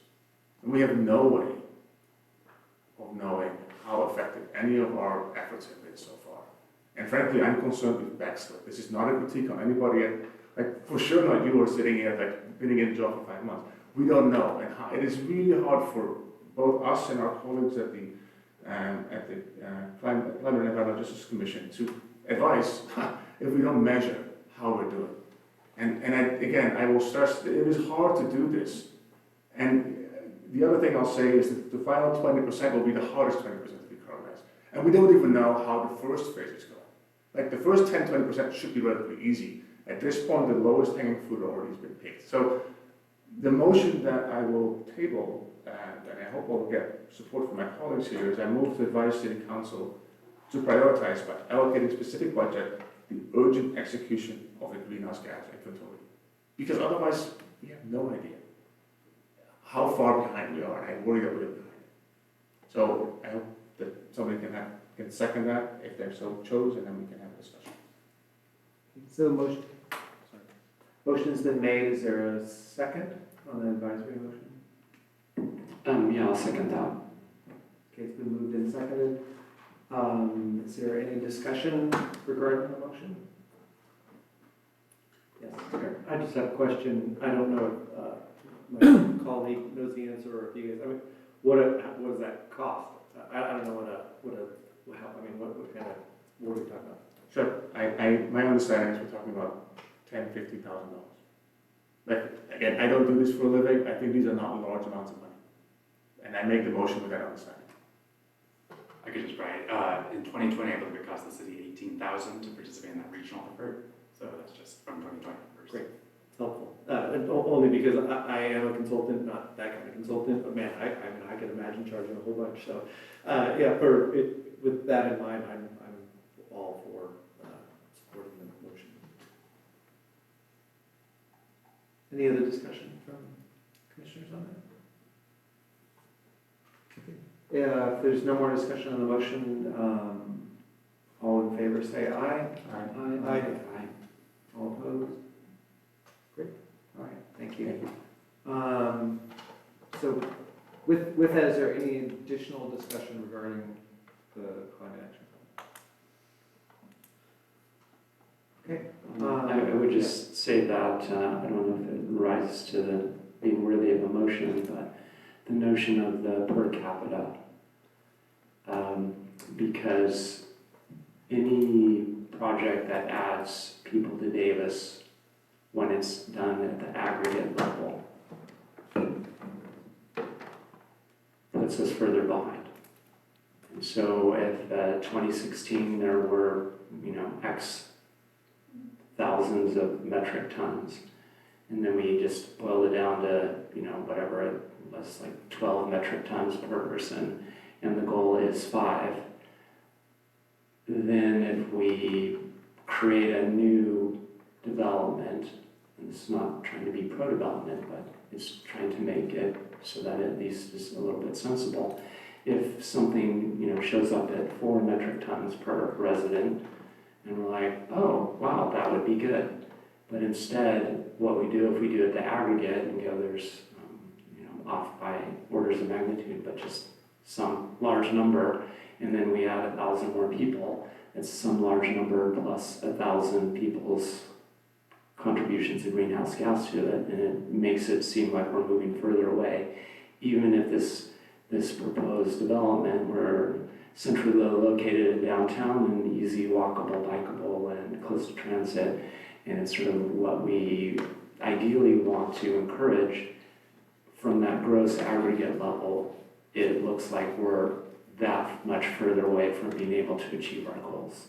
And so I don't know if it rises to a level of motion, but I would just let you know that, and you will see this play out probably in the next 1 or 2 developments that will be before the voters, where there will be this angle of attack saying, this is just, making it impossible for us to hit our goals. In spite of the fact that these developments, I don't know enough about the details where they are in terms of greenhouse gas emissions per capita, but they may in fact be superior to where we are on the average per capita right now. Maybe I'll make a friendly suggestion if I can to translate what Brett's saying, which I agree with, to, an executive summary. There's lots of resources out there to explain, educate all of us that development done well is one of the best tools in the toolbox to try and get our emissions down.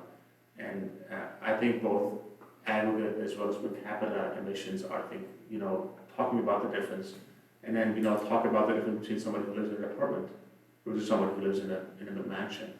And, the differences, the stark differences in emissions that are associated with that. And, I'll hold that point to myself. I think it's important to address both angles. I think I support that and that. And we can probably just write a 2-pager to help make that more broadly understood. Okay. I think something also needs to be said about Davis being both a place where people travel from other cities to work, especially in the university, and a place where people travel from to work in Sacramento, like in the state government and other large employers in Sacramento, and housing developments can address some of the car travel that's used for these longer commutes. Like if people can can afford and find a place to live in Davis when they work here at a university or at one of the schools or other employers, then they won't have to be traveling from another city. But at the same time, it can't cover, housing that's built in Davis can't cover everything because there are important jobs that people want to do in Sacramento that can't be, you can't like force the jobs to move here. And so another big thing is dealing with like these long commutes out of Davis, and it's related to what we talked about earlier in this meeting with transit connections. You know, right now there's like 6 daily express services between Davis and Sacramento and other like surrounding cities where there's employment that like are concentrated at commute times, but there's a risk that they're going to be completely discontinued. And even now, we've heard from a few of the other commissioners here, and I also know somebody who works in for the state in Sacramento that has tried multiple times to make the bus their way of commuting, but it's like not reliable enough, essentially. So I think that there needs to be a focus on trying to get alternatives for people to make these commutes between Davis and the surrounding cities through alternate means besides driving a car, or at the least increasing carpooling for commuters. Yeah, so I needed to mention that. Thank you. I can help myself. I have one quick suggestion here, and what UConn, University of California System, has done to try and, as an accounting tool, first and foremost, is to, use a dollar amount.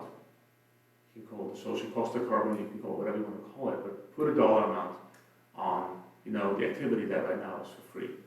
And it helps you maybe make the argument that we need to invest in the things that we are right now not investing in, because some people have the idea that, other people should pay for this, it shouldn't come out of taxpayer dollars. Like, we all incur a cost for not getting the 500,000 plus metric tons of carbon down. And if we would actually have to pay that cost, the city would be bankrupt in a month. Like, it is a large amount of cost. These are damages borne by somebody. And a way to try and make the case financially is to, put it, for accounting purposes, put a low and escalating cost on that to try and get policy changes through. You can't do it in isolation, but it may actually help grease the wheels, get some acceptance for the idea that not investing in the things that we've talked about otherwise comes at a cost, even though nobody's paying for it in the short term. Okay, if there's no other comments from commissioners, Sam, thank you very much for the presentation this evening. It was great. Appreciate your taking on this role at the city. Thank you. Okay, next item on our agenda is the 2025 General Plan Update Task 9, Preliminary Land Use and Mobility Concept Plan.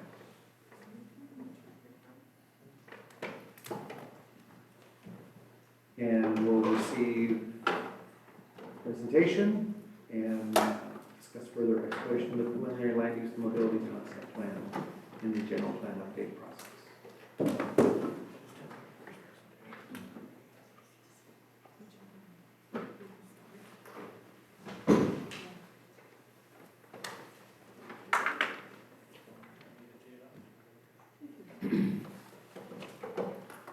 Okay, so, I have to put the microphone in front of me. I'm gonna tee this one up real quick. And then at some point I'm gonna need a vote to go past 8 o'clock. But about a month ago, we were at the city council to discuss this request they had, which was to look at a transportation concept for the northeast quadrants of town. It's very difficult to discuss a transportation concept without understanding what the land use plan is, so we kind of developed a synthetic land use to put together. council really wanted to come back to you and talk about the transportation concept. I'm gonna really try to highlight 3 things, which is transit, some of the cross sections for bicycle improvements, and then kind of the costs associated with building these things, which is gonna bring us back to the land use plan. And then at your next month's meeting, it's actually gonna be a multi-commission meeting where you'll be getting into the general plan and what the land use scenarios are in much more detail.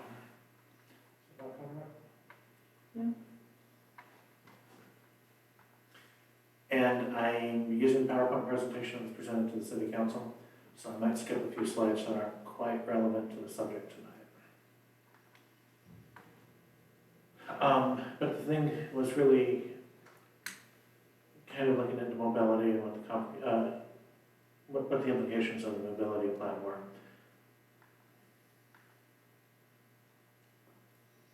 And again, the plan really was looking at a high-level assessment of the land use and mobility concepts, aimed at kind of what the general plan needs are going to be, and looking at potential growth opportunities outside of the city.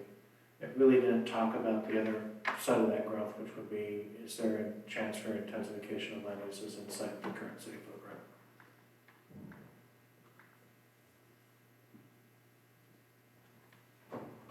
Hi, my name is Sherry Metzger, and I'm the Community Development Director. So the first thing I think everybody needs to understand is this is a made-up exercise. This is in no way the land use plan that would be considered for adoption with the general plan. This was simply an exercise to illustrate the relationship between land use and transportation. One doesn't exist without the other. Why would you build a whole bunch of expensive roads if you didn't have the land use that you needed then? And alternatively, why would you have land use that didn't have big enough roads to handle all of the issues that come along with land use? So the council asked us to come up with a plan and then figure out what kind of roads we would need to accommodate that plan, and then tell them how much would that cost and what is that relationship between the cost and the number of units that could be built. So we made up this plan. It is in no way, shape, or form, again, I can't emphasize that enough. We got a lot of comments from a lot of people saying, we never got to comment on the plan. We weren't there to ask for comments on the plan. This was just an exercise to illustrate the relationship. So we made up a plan based largely on where we already have open space and conservation easements in place. That's what the green is. The yellow is single family, and then as colors get darker, they get more dense. And then, of course, the pink and the sort of brownish color there at the bottom, that's the DISC project and some associated business park development that could happen that we put into our made-up plan. So after we put together this plan, this land use plan, we gave it to Farron Piers, and we asked them to help us put together a mobility plan or a circulation plan. So again, this is made up, but it illustrates a point. This is the road system that we came up with to accommodate this made-up development in the northeast quadrant. Part of what I want to illustrate for you and emphasize for you is the plan isn't solely just a bunch of colors on a map.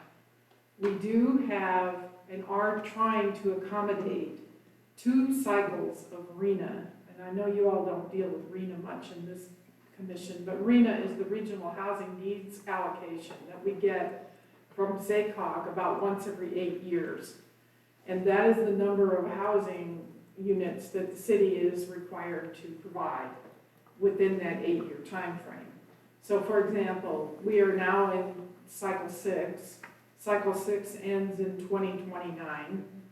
And in fact, ZACOG is already starting to schedule discussions about those numbers. I really thought I'd be retired by the time the next cycle came around, but I guess that's not going to happen. Anyway, So they're starting to talk about the next cycle of RENA, which is actually very good for us in terms of our ability to do some forward planning for what the city of Davis is going to need in its next 2 RENA cycles, because we hope that our general plan would be a 20-year document.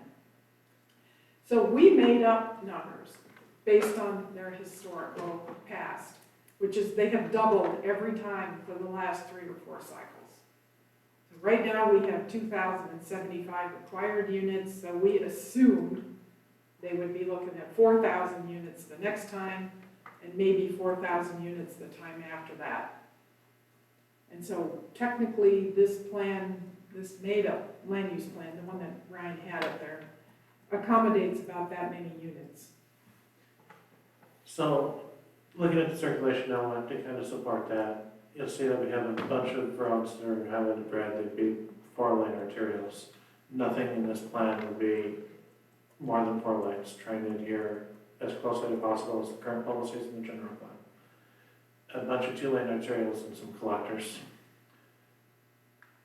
And that turned into about 30 miles of road network and about 16 intersections that would need to either be signalized or made into roundabouts. And with the majority of that kind of being arterials and collectors, we weren't really looking at residential streets that would be going into the neighborhoods. We then had them develop a series of cross sections, and these would be cross sections for new expansion areas in the city. You'll see the note in blue here illustrates that this doesn't really fit in the existing right-of-ways in town, so we tried to implement this as it is. We would not have enough room, and we'd be looking at expanding that right-of-way and widening the road in some form. Not really something I think anyone really wants to do in the existing neighborhoods, but trying to rebuild new streets that have protected bicycle lanes, have wide-net sidewalks, have separated trails in some cases. Trying to minimize parking wherever possible,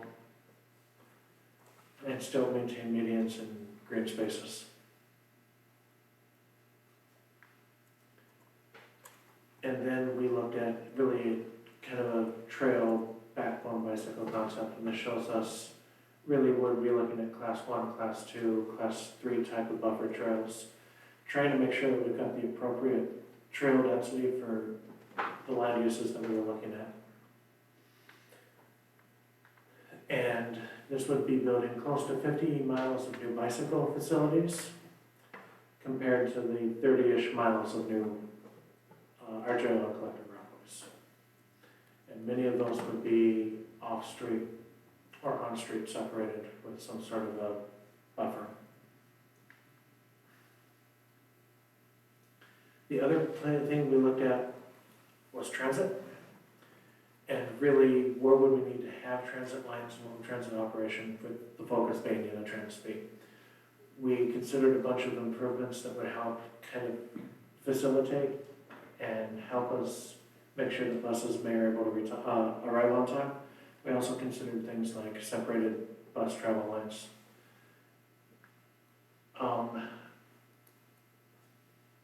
And really kind of came to the conclusion that because we don't see the headways, like a bus every 5-10 minutes, that would really support kind of a dedicated bus lane, we'd be looking at improvements like queue priority, so the bus would get priority at a traffic signal.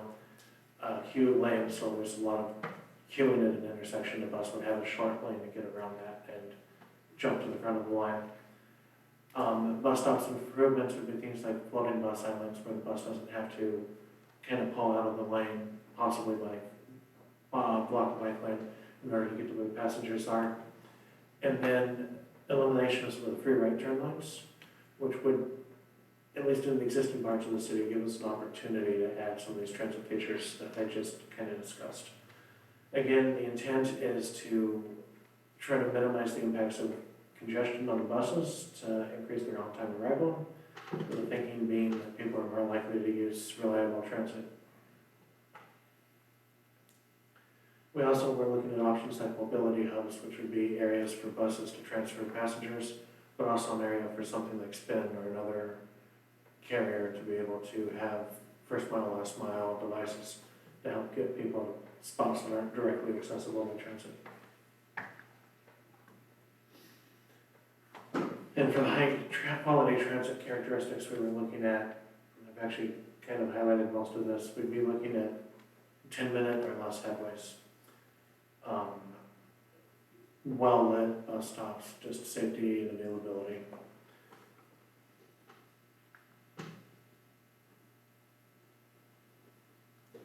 Some of the barriers that we really kept on coming up to achieving this transit plan are in the land uses and the densities. If we're doing more of a single family, 1 or 2 story type development, you really don't see the number of available users of the transit system to make it pencil out and make those headways affordable for the transit operators. And then the other issue was just the size of some of these lines. When you look at the P and Q line, it's already running almost an hour for a bus to complete the entire loop. If there are any delays, that really kind of cuts into their ability to have on-time arrival. So looking at options that give us shorter travel routes for the buses with those mobility hubs, or just a more dense, compact kind of land use pattern that supports transit. We also had the consultant look at some of the trade-offs to try to achieve dedicated bus lanes on that Cobell. And they did look at kind of using the existing footprint and trying to minimize automobile lanes, essentially taking a lane for the bus, or some of these other options, widening the route to add extra bus lanes. That's really what got us to the point where we were looking at the dedicated bus lanes weren't viable in this scenario. It's just that capacity or those lane widths were still needed to accommodate what we were seeing for other uses, or we would end up losing a bike lane or something else, widening into green belts or green spaces. Things that weren't really desirable when we were looking at, and really didn't realize significant changes to the on-time arrival, where we would really be seeing half a minute to 6 minutes per cycle, or per route. We also had them kind of do a little more of a traditional congestion analysis, which is what these 2 exhibits are. The top one is the future land use without additional kind of expansion, just build out of the current city. And then the one on the right is with the mobility concept. The areas in red are areas where automobile capacity is achieved essentially level service F, or volume to capacity ratio is running about 85%. So those are areas where we'd be looking at probably needing to make additional changes or improvements to kind of address some of those issues. That's not normal level of service congestion, that's bordering on gridlock, or we've already achieved gridlock. And this kind of blows that out. You see going over Pole Line, there's some congestion through the Mesa Curve, under Richards, on Richards under I-80. Areas that we're already seeing some congestion now, and just the future expansion without improvements, it gets worse. And with the mobility concept, more importantly with the additional transportation improvements that were proposed, you still see some of those areas, but it does reduce, and you see less of it. And the next one, which is the thing I'm kind of really excited about, because we rarely break it down like this, is just what is the cost to implement this plan? And the answer is like $1.5 billion. And then we broke it down further with some assumptions, and that would be an additional cost of about $150,000 per single family home, or somewhere in the $75,000 range per multifamily unit.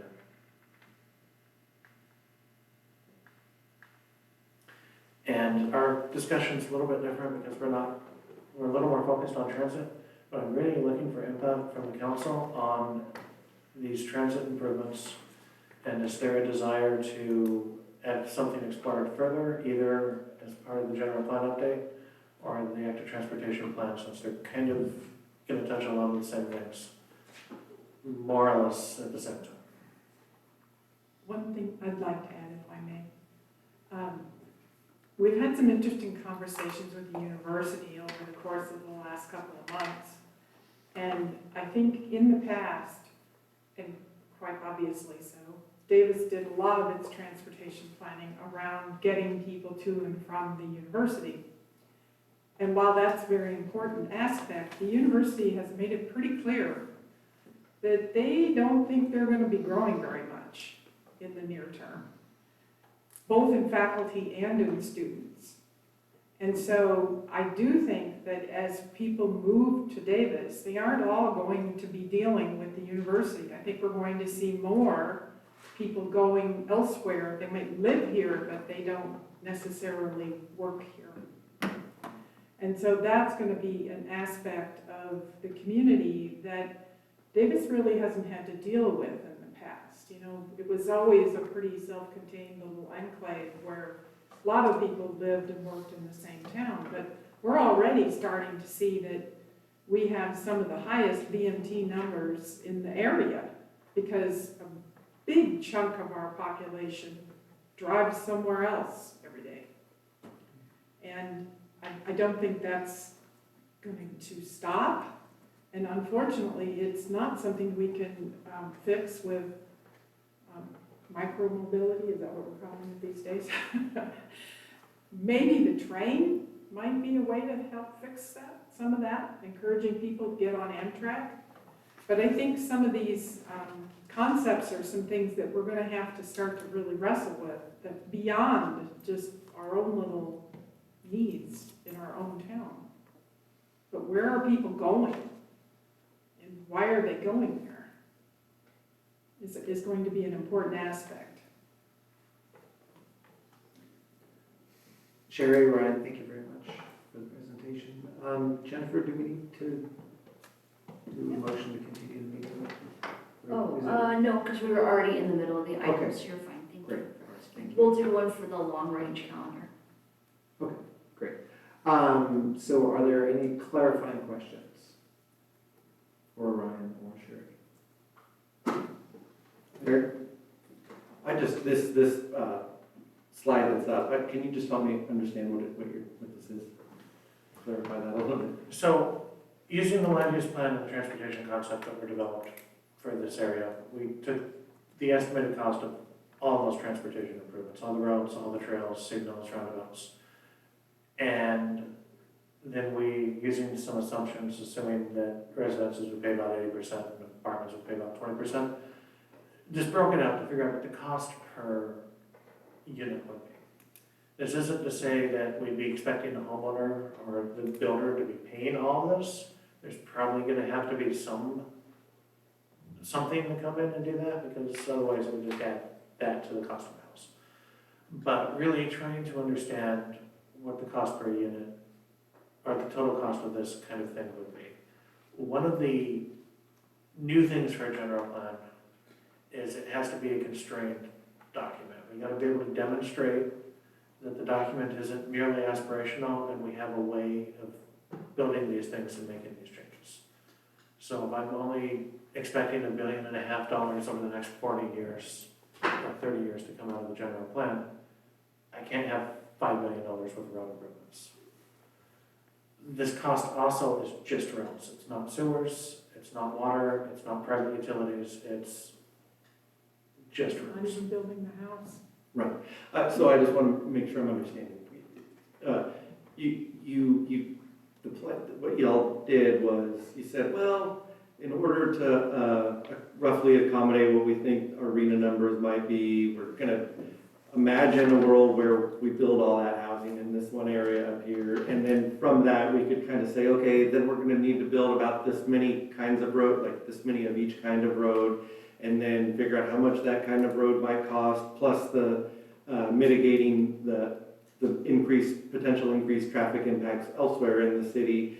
And then you said, okay, number of houses that we're imagining in this area, divided by those number of houses, and that's kind of how much roughly we think that would cost. Am I getting that right? Okay. Yeah. That's what I just wanted to make sure I was getting, it wasn't, I now I'm understanding. Thank you. And kind of going back to some of the other conversations, just a lot of these costs end up being hidden or not explicitly spelled out. So we really thought it was important to kind of start the conversation on this. Any other clarifying questions? Okay, if there's no more clarifying questions, is there any public comment on this item? If there is no public comment, we'll move on to discussion by commissioners. Any discussion from commissioners? Mark? I'll start us off. We'll see if I can provide the feedback that I want to provide in one setting or, you know, when this came to council, several commissioners happened to be here. And, you know, I think it's telling that both planning, resources and traffic commissioners, like, were asking to be involved here before it went to council. Because, you know, I'd like to think that we have a role to play here that might be able to give you some guidance, or why you might be able to say, well, this is why that actually won't work when it comes to RENA projections, when it comes to, you know, why did we pick something on that particular corner of the city, and how do we actually plan for transportation going forward, knowing we just had a discussion about greenhouse gas emissions and a cap, and, you know, that success or failure there absolutely falls or stands up with how we do transportation. And we also have a general plan commission that has not met. And, you know, as somebody who was sitting on that commission too, and I'm not the only one who's asked themselves the question here, like, these types of discussions would have been wonderful exercises to play through and learn what are the pros and the cons of building there, or doing this kind of transportation, or doing that kind of density housing. And this is why we think RENA numbers will continue to linearly increase, versus why won't they stop and growing, particularly if we know that the biggest employer and trip generator in the region, the university, is signaling that because of, you know, federal adversity and funding income, they're going to probably be looking at, you know, leveling up their hiring and stopping what has been pretty significant growth, even though they built 6,000 units in the last decade, which is 6,000 more units than I think we built in that segment as a city. Look, the exercise can be useful, but putting the exercise and going to council first and planting that seed and, you know, in the public domain in the discussion, I question if that was helpful. I actually think it wasn't helpful.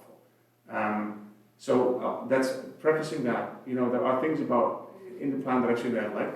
Mostly we get to the details of the designs, and there are things that I am not convinced.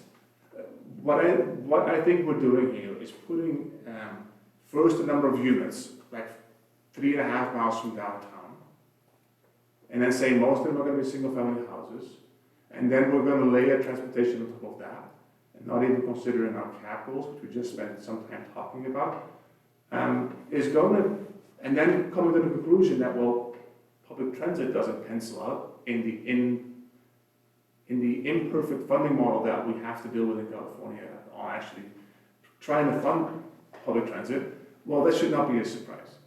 And why don't we take this exercise and say what we want is not like more single-family housing and the land use that consumes, which will necessitate or, for many people, increase or their reliance on vehicles. But why can't we flip this and say, if we want to actually meet our climate goals or make a good faith effort of getting there, the type of development that we need to develop is going to have to be more dense, the distance is shorter, so that they can actually develop viable, not just transit, but micromobility. These are all tools, whether we like it or not, that are in the toolbox, and unless we use them all and use them well, we're going to continue to be dependent on cars and all the negative externalities that it has. Nobody benefits from that. We, I think, missed an opportunity here to really ask if we want to develop more units, which we do, whether RENA or not wants us to develop them, those two things are not mutually exclusive. What does that look like? RENA doesn't say we have to build single-family homes. Like, we can ask ourselves that question. What is also not indicated here is why that corner.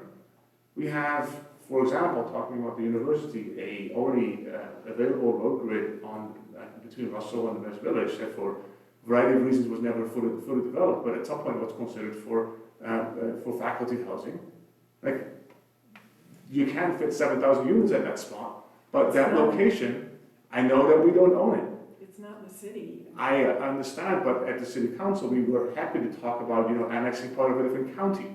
If we're talking about how we're going to grow as a county for 20 years in the future, I don't understand why we are not prioritizing or optimizing for trip distances between the biggest trip universities in town, which are going to be downtown, which are going to be campus, still will continue to be, as well as local schools. These are the things that in the transportation plan, and we say we prioritize. Well, what does it look like if we try and optimize for that? What does it look like if we optimize for optimal transportation, transit? And look, you're going to get a different outcome every single time, but we seem to not have done that. We seem to basically have locked ourselves into what effectively becomes the same car dependence, public transit poor, large distance, that, we know what that looks like, and we know that that's not going to get us to, a city that's going to be vibrant, affordable, and dense enough that we can have a multitude of options beyond, the car dependence and all the problems that provides. I think this is a missed opportunity. I'll also highlight a couple of things. Looking into the actual road network, even considering signalized intersections, can we, learn from locations where they can do significant flows of traffic without having to put in signalized intersections? Can we just step away from just long straight roads and all the design permission that gives people to, not pay attention and just go a little faster? I think I would have liked to see that better. Looking at the road design, something I really did appreciate is finally just putting a barrier between the bikes and the cars. But I also will note that at some of the wider roads, we have 16 feet of barrier between both vehicle lanes, and then a barrier that is in between the vehicles and the bikes, and then trees. Can we put the bike lanes on the other side of the trees? Can we make that median barrier a little smaller and just create some more constraints there that calm this traffic by design? Like, here we have the opportunity, we have the space, we get to build it from scratch. I think I would want to see us, take that a couple steps further. I'm happy to see that we no longer have bike lanes and car indoor zones, but I would still want to shuffle those features around, and build in the protection that is going to reduce the stress that will entice more people to use the networks. Some of the visuals indicate that we have people on bikes and people walking mixed. I think we should just do away with that. If we get to build it from scratch, separate facilities for pedestrians, separate from facilities for people on bikes and scooters. I think we should just no longer, if we get to build it from scratch, we should not suggest that it's safe to mix them. I think lots of the comments that we're getting are going to be today on transportation are just aggravated. People are aggravated by the fact that these modalities are forced to mix. We should just not design that in anything that we build from scratch anew. And I also don't think I saw a topic that's come up in different contexts before, how to navigate the existing crossings, the existing arterials, particularly Govell. If this is where we're going to build it, how are we going to actually get people to cross four-lane arterials? I don't think that infrastructure with separated crossings, I didn't see it in this particular plan. If we're choosing to go that direction, that needs to be baked in from the beginning this time. It cannot be an afterthought. So I'll stop there. Maybe there'll be more comments that will comment for any discussion. But I was disappointed by this, and I think it sets us up to not really imagine how we can be responsive to these challenges that we've just talked about. Mr. Chairman, can we respond? Yes, please. First of all, you will have that same opportunity as the general plan works through its way through the process. And the first step is to decide what the land use plan is going to be. And as I said earlier, this isn't it. This is a made-up plan that we just literally took us 30 minutes to put together. It's not based on any policy. It's not based on any direction that we got from anybody. This was simply an exercise that the council asked us to do on top of the general plan. It is not the general plan. It is merely to show, first of all, the relationship between land use and roads and other kinds of transportation, and secondarily, the cost associated with those roads. Because I think that there hasn't been any development of the kind that we're talking about here for Davis, whether it's high density or low density. We just haven't had it in a very, very long time. And so in order to educate everyone, I think the council thought that it was appropriate that we go through this sort of made-up exercise just to illustrate the relationship between the two. Yes, we will have lots of discussions about bike crossings and where they're going to go and how the intersections are going to look. We even made up the road intersections, or cross-sections, I mean. So none of that is anything that we are recommending or necessarily suggesting to any of the general plan committees. So it's, again, it's just an exercise. That's all it is. And the council asked us to do it. On top of which, they all told us, we only had $40,000 to work with. So we couldn't have done all the things that you wanted to. With the general plan, we'll have that opportunity. Okay, thank you, Sharon. Comments? Looking back, Brett or Eric? I just wanted to follow up on what Mark was saying. I think I am totally understanding, as I tried to clarify before Mark started talking, that this was just a made-up scenario, and you picked kind of a traditional, like, well, this is kind of how traditionally cities grow, and these are kind of traditionally what the roads might look like, and I get all that, and you were limited in your resources and your time to be able to, but I would just like to echo from what Mark has said. I think that even just putting, suggesting that these are the traditional ways, I mean, we just have to, I think, being sensitive to, wouldn't it be great if we didn't even put that out there as a proposal?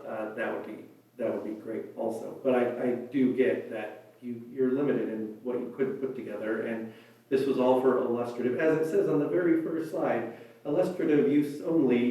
This is how we could potentially grow. I appreciate that, and I do think that I'm glad that the city council, if they asked for this, if they really did ask for this, that they wanted to understand what the larger impact is, because so few people do pay attention to the transportation impacts that development may or may not have, and in the costs involved. Because while you talk about the capital cost of building this out, there's an additional capital cost of maintaining all of that forever and ever.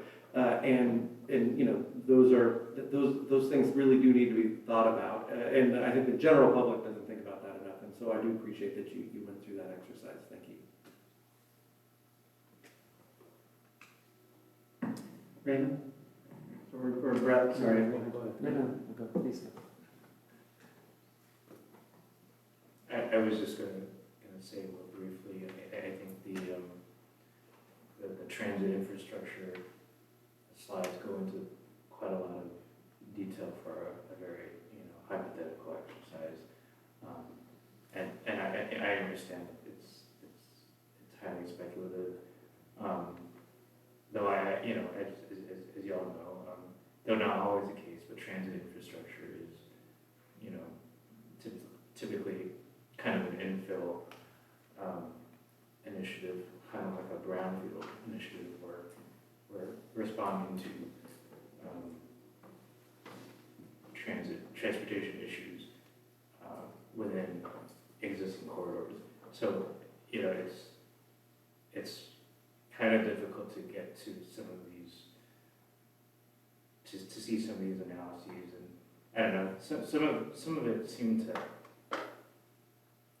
it was almost as if they were dismissing certain types of approaches to transit infrastructure. But I get this is just an exercise, but I mean, it's typically for infrastructure like this, it would be in response to, you know, something a little bit more concrete. And I understand that this exercise when all we have to work with here are high, medium density, you know, housing blocks or tracts. Yeah, I think there would typically be a little bit more thought going into that transit analysis. Sure. They did tell us that it would take a great deal more density, much more like what they have in Sacramento, and that we don't, in many cases, we don't have the right-of-way necessary, which would mean we'd have to go through condemnation of private property in order to get enough road width to build those transit lanes. That was a big factor in it, as well as the density question. Because you don't want your transit to just be, and by the way, the council picked the northeast corner. That was also their direction. That was not something we did.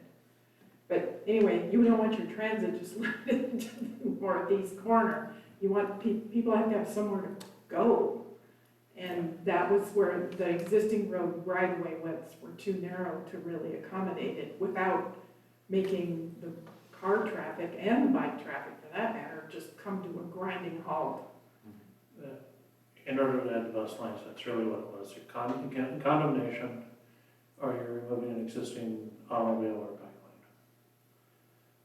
lane. And even then, I agree, you need to having the buses spin around in that area just doesn't accomplish anything. They need to be able to get that town at large, which is why we were looking at, especially extending that transit corridor down the pole line to 5th Street. So you can at least get into the corridor downtown and then to the campus. I mean, we're down to almost 70,000 people now, and the buses aren't full. The number one, according to Unitrans, their most full buses are the ones that go between the West Village and campus. They're just on campus, not the ones out here. So it's expensive to do that. And Unitrans fills a lot more states than most of the service providers in the area. Brett? Yeah, thank you. So I must admit, I was a little confused by what I was seeing. So thank you, Sherry, for providing that additional background.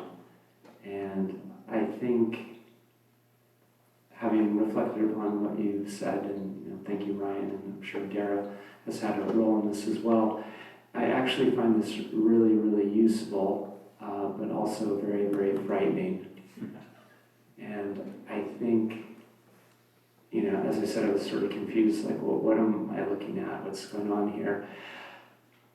This tells us what will happen if we just look at development by development and using sort of traditional, sort of nicer approaches to infrastructure.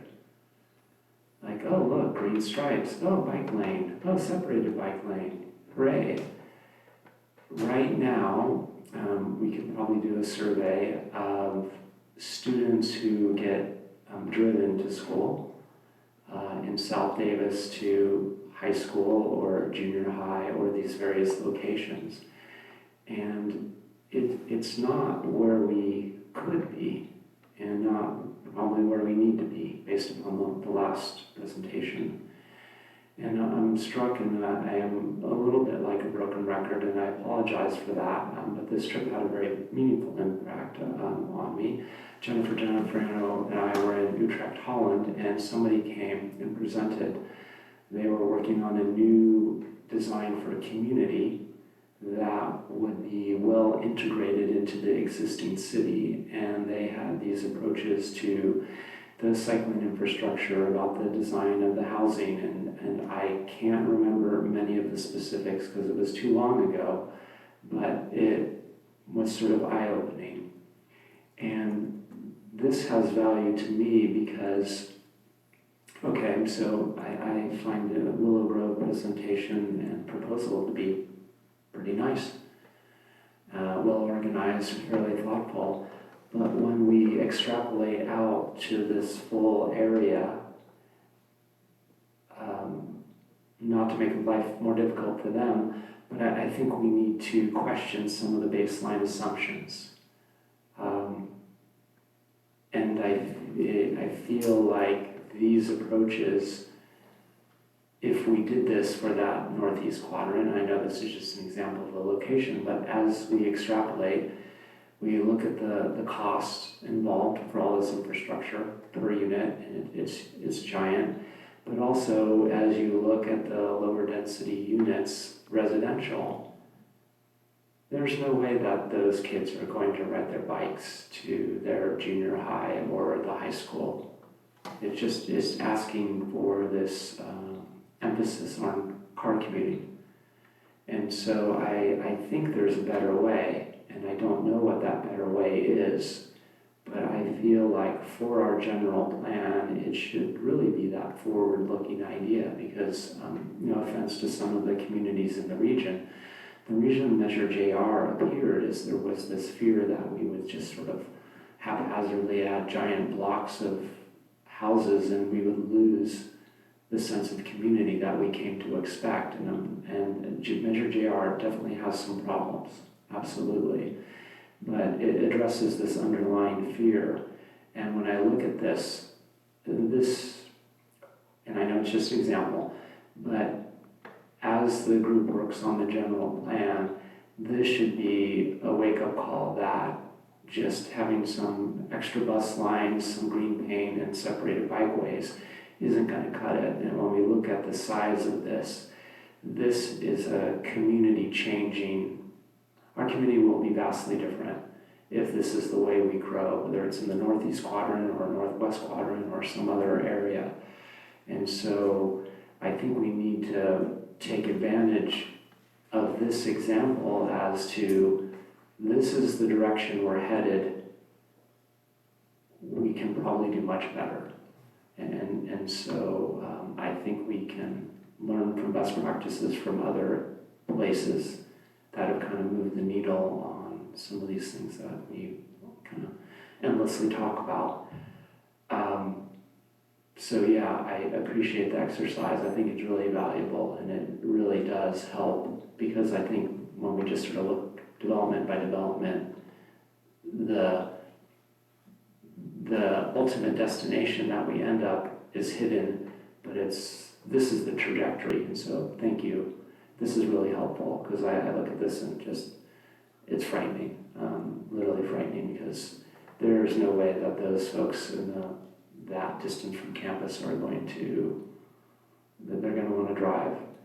And, maybe they take a bus, but then, there's just all sorts of quality of life issues and also just maintaining kind of, what we hope Davis will continue to be like. And I think this, and I'll shut up in a second, I think we can learn a little bit from the people who currently have access to transportation. So let's just take South Davis. There is transportation available. What is it that is not making them take it? And then closer in, why do parents feel like they need to drive their children to school? And so the traditional or improved traditional designs that we see in this, I don't think address some of those safety concerns. I don't think, they're still talking about, wide streets with a bike lane, but then what do the intersections look like? What does the integration of this kind of area, whether it's here or somewhere else attached to Davis, that integration into the rest of the street network look like? And unless there's some substantial changes, this, I think, moves us away from where we want to be. So I appreciate the exercise, and as I said, I'm kind of confused at first. What's going on here? But yeah, the costs, the negative impacts really it's a good wake-up call that we need to do a lot of front-end work. And I'll just, in closing, I can't help myself, but kind of like Reimagine Russell. I feel like Reimagine Russell was more of a incremental improve Russell as opposed to a true reimagination. And when we look at the magnitude of the impacts of this, we need to reimagine just as opposed to incrementally improve. So yeah, thank you. Great. Thank you, Brett. James?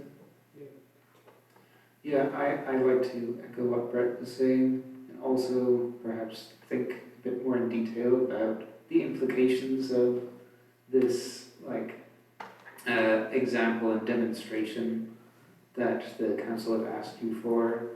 I think it really demonstrates that the value of considering infill development for housing, then we can see building housing, you have to build so much around it to facilitate the people to actually live there.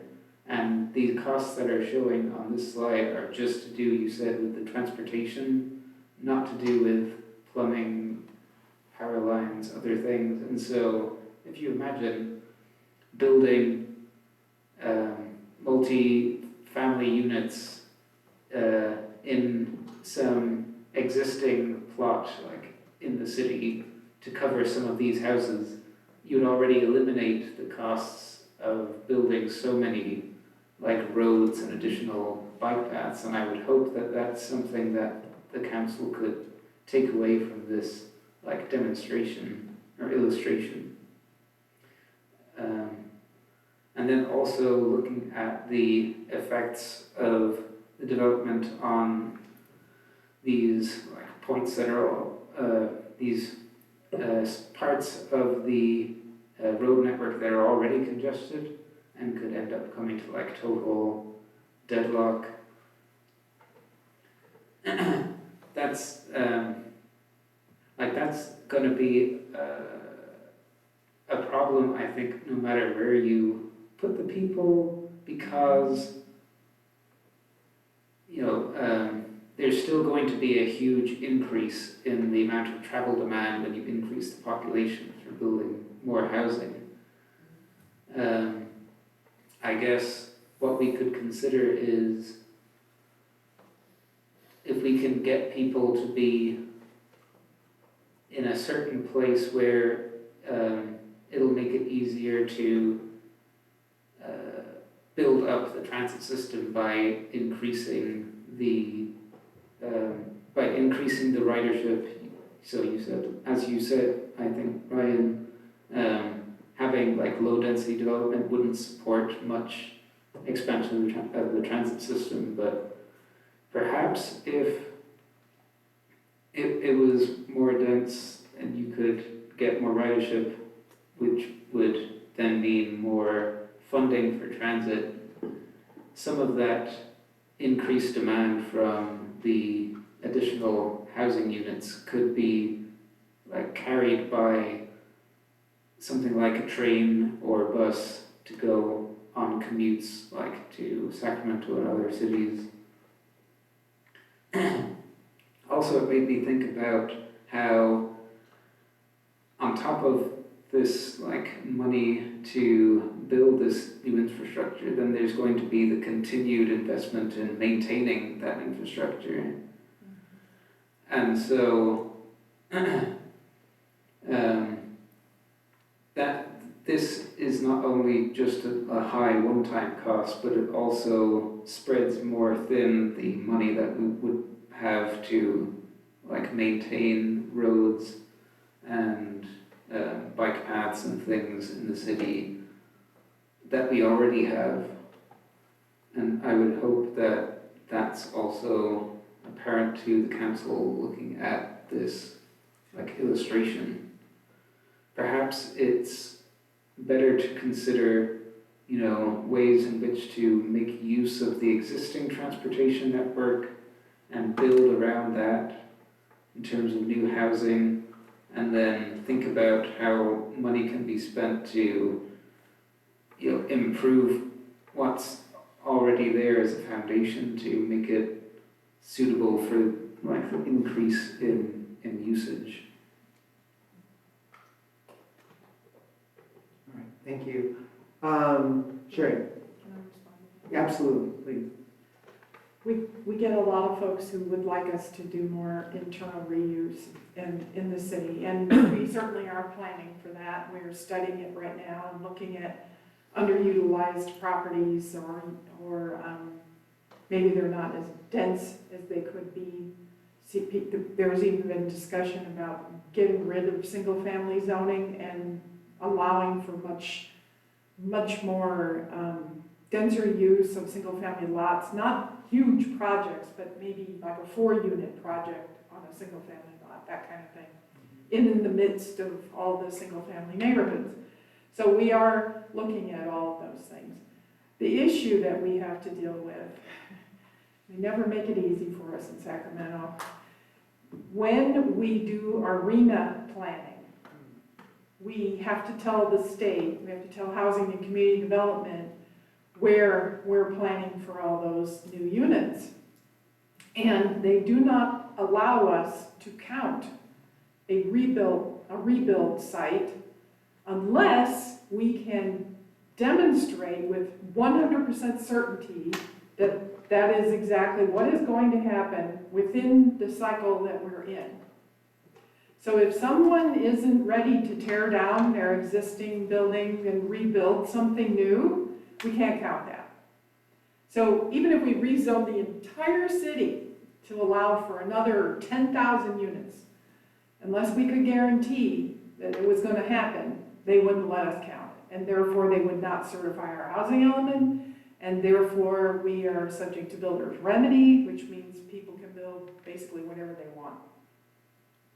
So there are lots and lots and lots of factors that go into all of this planning. And I am spending probably my last few years in my career and some of Ryan's explaining all this stuff to everybody in Davis, because it isn't just drawing colors on a map and then putting roads. There are a lot of factors involved. One idea we've had, which I think is going to be something worth really looking into, is, as I said earlier, the main job in Davis is the university. We need more jobs in town. If we had more jobs, we'd probably have a lower BMT. And by jobs, our best bet for jobs is to build from what was the word I'm thinking of? Ideas, I can't think of the right word. Innovation? The innovations that come from the campus and turn into other businesses. And we have some of them over on 2nd Street, but we're thinking that part of this general plan effort might have to include, or should include, a new place for job centers. And that way, some of this housing that we're all talking about might be for the people who would end up working there. And that is another way we could do two things: inspire and get construction for our arena, for our housing, to meet those numbers, as well as balance the city's budget. As you all probably have heard, we're kind of short. And businesses like that can bring in a fair amount of tax revenue. So this is part of the effort now. It's not always just visioning what we'd like to see, but also what we need to see. Ryan? Just to add on with that, a couple thoughts. You guys saw the existing conditions report for the general plan a few meetings ago, and it talked about what I hear a lot, which is there's a huge number of people that are coming into Davis, specifically to the university for work. But it also told another story, which I think is equally important, which is there's a large number of people that live in Davis and go elsewhere for work, and trying to figure out what that jobs housing balance or imbalance is, and how we can use the tools that the general plan is going to provide us to help address it. It's going to be huge for VMT, it's going to be huge for internal capture of a lot of these trips and these jobs. And it's going to be a lot of what I think we need to look at when we start talking about land uses and what we need to build and what we need to set aside. the question's gonna be more than just housing. The other thing I keep on looking at, and I see it as, on the housing side, is just this dichotomy. Are we building up? Are we coming in? Are we putting in this density? Are we going 7, 10, whatever units per acre on existing spots inside the city? Or are we looking at expansion outward, and what should that be? I don't think it's neither or. I think there's a little bit of both. And I think, especially, we'll get to it in Matt's calendar, but next month's meeting is really gonna start the general plan discussion of that with the commissions in a big way. And that's really, I think, where this is gonna start in earnest. Yeah, I'll keep it brief.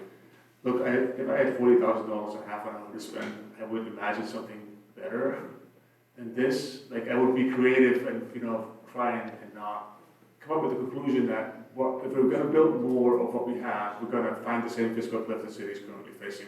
We already know that. And we also all know this is hard, there's lots of considerations. Nobody's suggesting here that, there isn't a whole lot of stuff that goes into trying to figure out where we're going with the city. I wish we had, from the beginning, and I guess the advice to hopefully take into some consideration is, how do we prioritize for local distance trip? What does it look like if you prioritize for local distance travel? What does it look like if we prioritize for tax revenue per density to make sure that we get the revenue in for the types of housing that we're developing? Because the tax revenue for single-family houses is basically what is insufficient to kind of maintain the infrastructure, and we can see the consequences of that all around us right now. We already know that. So as we are trying to figure out what this should look like, can we just take all these parameters and bake them in from the beginning, and rather than picking a site and then putting the same type of land use out there that we know is not going to work. The comment that you made, Sherry, on we're going to have to show where we're going to put the units. Can we do something along the lines of, unless we find something better, for example, infill, for example, like doing with single-family zoning and hoping or seeing or encouraging that we're going to see some of the densification that is happening in places like Sacramento, in places like Houston and Austin, and have actually, as a consequence of that, seen their rents actually go down or stay stagnant, which is a wonderful thing, right? I mean, that's how you attract people to come in and live in your town or your city, spend their local dollars. Like, we want that. Like, can we use this is what we're going to have to build unless, in the discussion going forward, like, hey, unless we find a way to do some of the densification and allow some of the zoning restrictions to lapse so that we can afford not just affordable, accessible dwelling units, but actually full-on redevelopment of existing parcels into denser 2- and 4-story units with whatever zoning restrictions that we decide to land on. Like, unless we allow that, we're going to get this, which I think nobody here nor at council hopefully will be excited about, because of the pervasive discussion in the community that there's always going to be a group of people who says, well, we don't want to grow, we need to grow. We probably want to grow, but we need to grow. Well, pick your poison. What is the growth that we want? Unless you want this, which is, I guess a useful exercise is to the last thing that we want. The details of this, of some of the, once you get into the details of the road design, there's some good things in there, but the overall land use, we know we should not want this. Well, unless we actually just embrace some of this change that has happened in neighboring cities and neighboring towns in the US that are 10, 20 years ahead of us, we know how the densification there, with fits and spurts and all the struggles that go with that. We know what that has looked like there, and we also can look at the cities that have done it well and have been able to keep their cost of living, whether it's rent or buying, somewhat affordable. Well, let's do that. And that all of that is missing here. And that's why I think this discussion at the City Council, in my opinion, was just not helpful, because it sets us up on a direction in a very public way, rather than actually taking advantage of the expertise of many in the community who would, I think, embrace the exercise of, what can we be? And learn from all the constraints that we have. So I think that will be the advice that, let's just really lean into the fact that we have a commission who are willing and hopefully able to engage on helping all of us imagine. And I will say one more thing, we may want to have some help with this. Like helping envision what this looks like. I'm talking about, can we get people from not city staff, not our local people who are serving on the commission, but people who really just have the ability to envision what we can have if we plan for it. I'm talking outside consultants with some vision in city planning, other than the folks who we routinely engage. I think we might need that to really help shepherd this discussion. We have a consultant. I know we have a consultant, and I am not impressed with what I see. I'm suggesting we get people to actually help them and us, really reimagine what this looks like.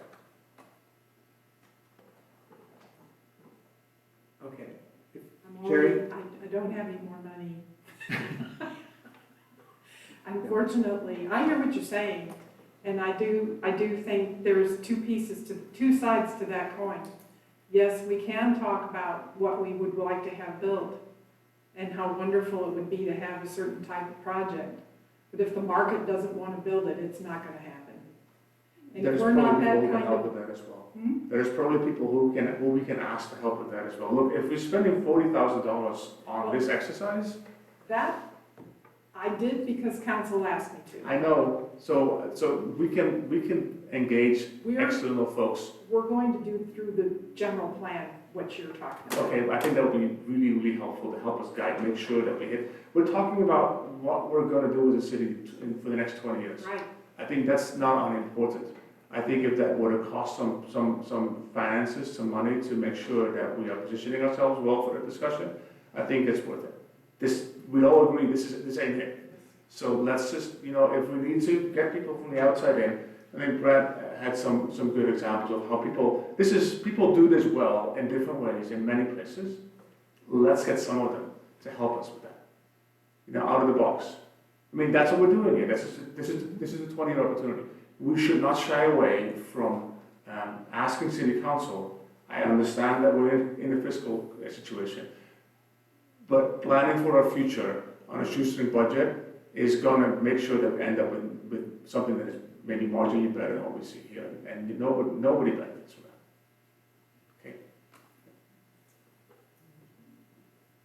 All right.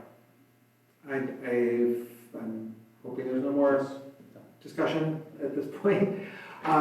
Sherry, thank you very much. Appreciate your input, and Ryan also. I mean, I think it's been a very interesting evening because all these are parts of the challenges and questions and tools that we have moving forward to addressing all these issues, both locally and regionally here. Okay, with that, we do need a motion to continue. If we're going to discuss the long-range calendar, since we're well past our time here. I'll make a motion that we extend the meeting so that we can handle the long-range calendar. Second. Okay, it's been moved and seconded. All in favor? Aye. All opposed? Motion carries. We will discuss our long-range. All right, so in April, we're having a joint meeting with all the commissions that are part of the general plan called Commission Palooza. It's during your meeting, so your regular meeting, and I believe it starts at 5:30, but I'll be sending you more information about that. So it could potentially start a half an hour earlier. In May, I'm bringing the City of Davis Short Range Transit Plan final report to you, as well as the Yolo Active Transportation Corridor Project. Those are the pathways between Woodland and Davis. And then in June, we're going to bring an update on our wayfinding project and the results of our 5th Street IJ&K analysis of before and after traffic impacts. And then no meeting in July, and then in August, you requested that we add to your calendar a CIP and grant projects updates and a better understanding of maintenance and funding. So we have that, and then September, October, we haven't assigned anything, and then street standards for November. And then what we have on the potential is Russell Arlington 30% design, Maze Boulevard update, subcommittee discussion. When you are ready to direct us with your subcommittees, you let us know that we're ready to put it on the calendar. And then eventually we're gonna start the active transportation outreach. So that's it. Right, are there any clarifying questions regarding the task calendar? Yes, James? Do we have dates in the months for April, May, and June? So the meetings are always on the same date, which is the the second Monday of the month. Okay. Any other clarifying questions? Okay, is there any public comment regarding the task calendar? Long-range calendar, all right. With that, is there any commission discussion regarding the task calendar? If there's no discussion, is there a motion to adjourn the meeting? So, Is there a second? Second. Thank you. There's been moved and seconded. All in favor say aye. aye. All opposed? Thank you all very much for your input this evening.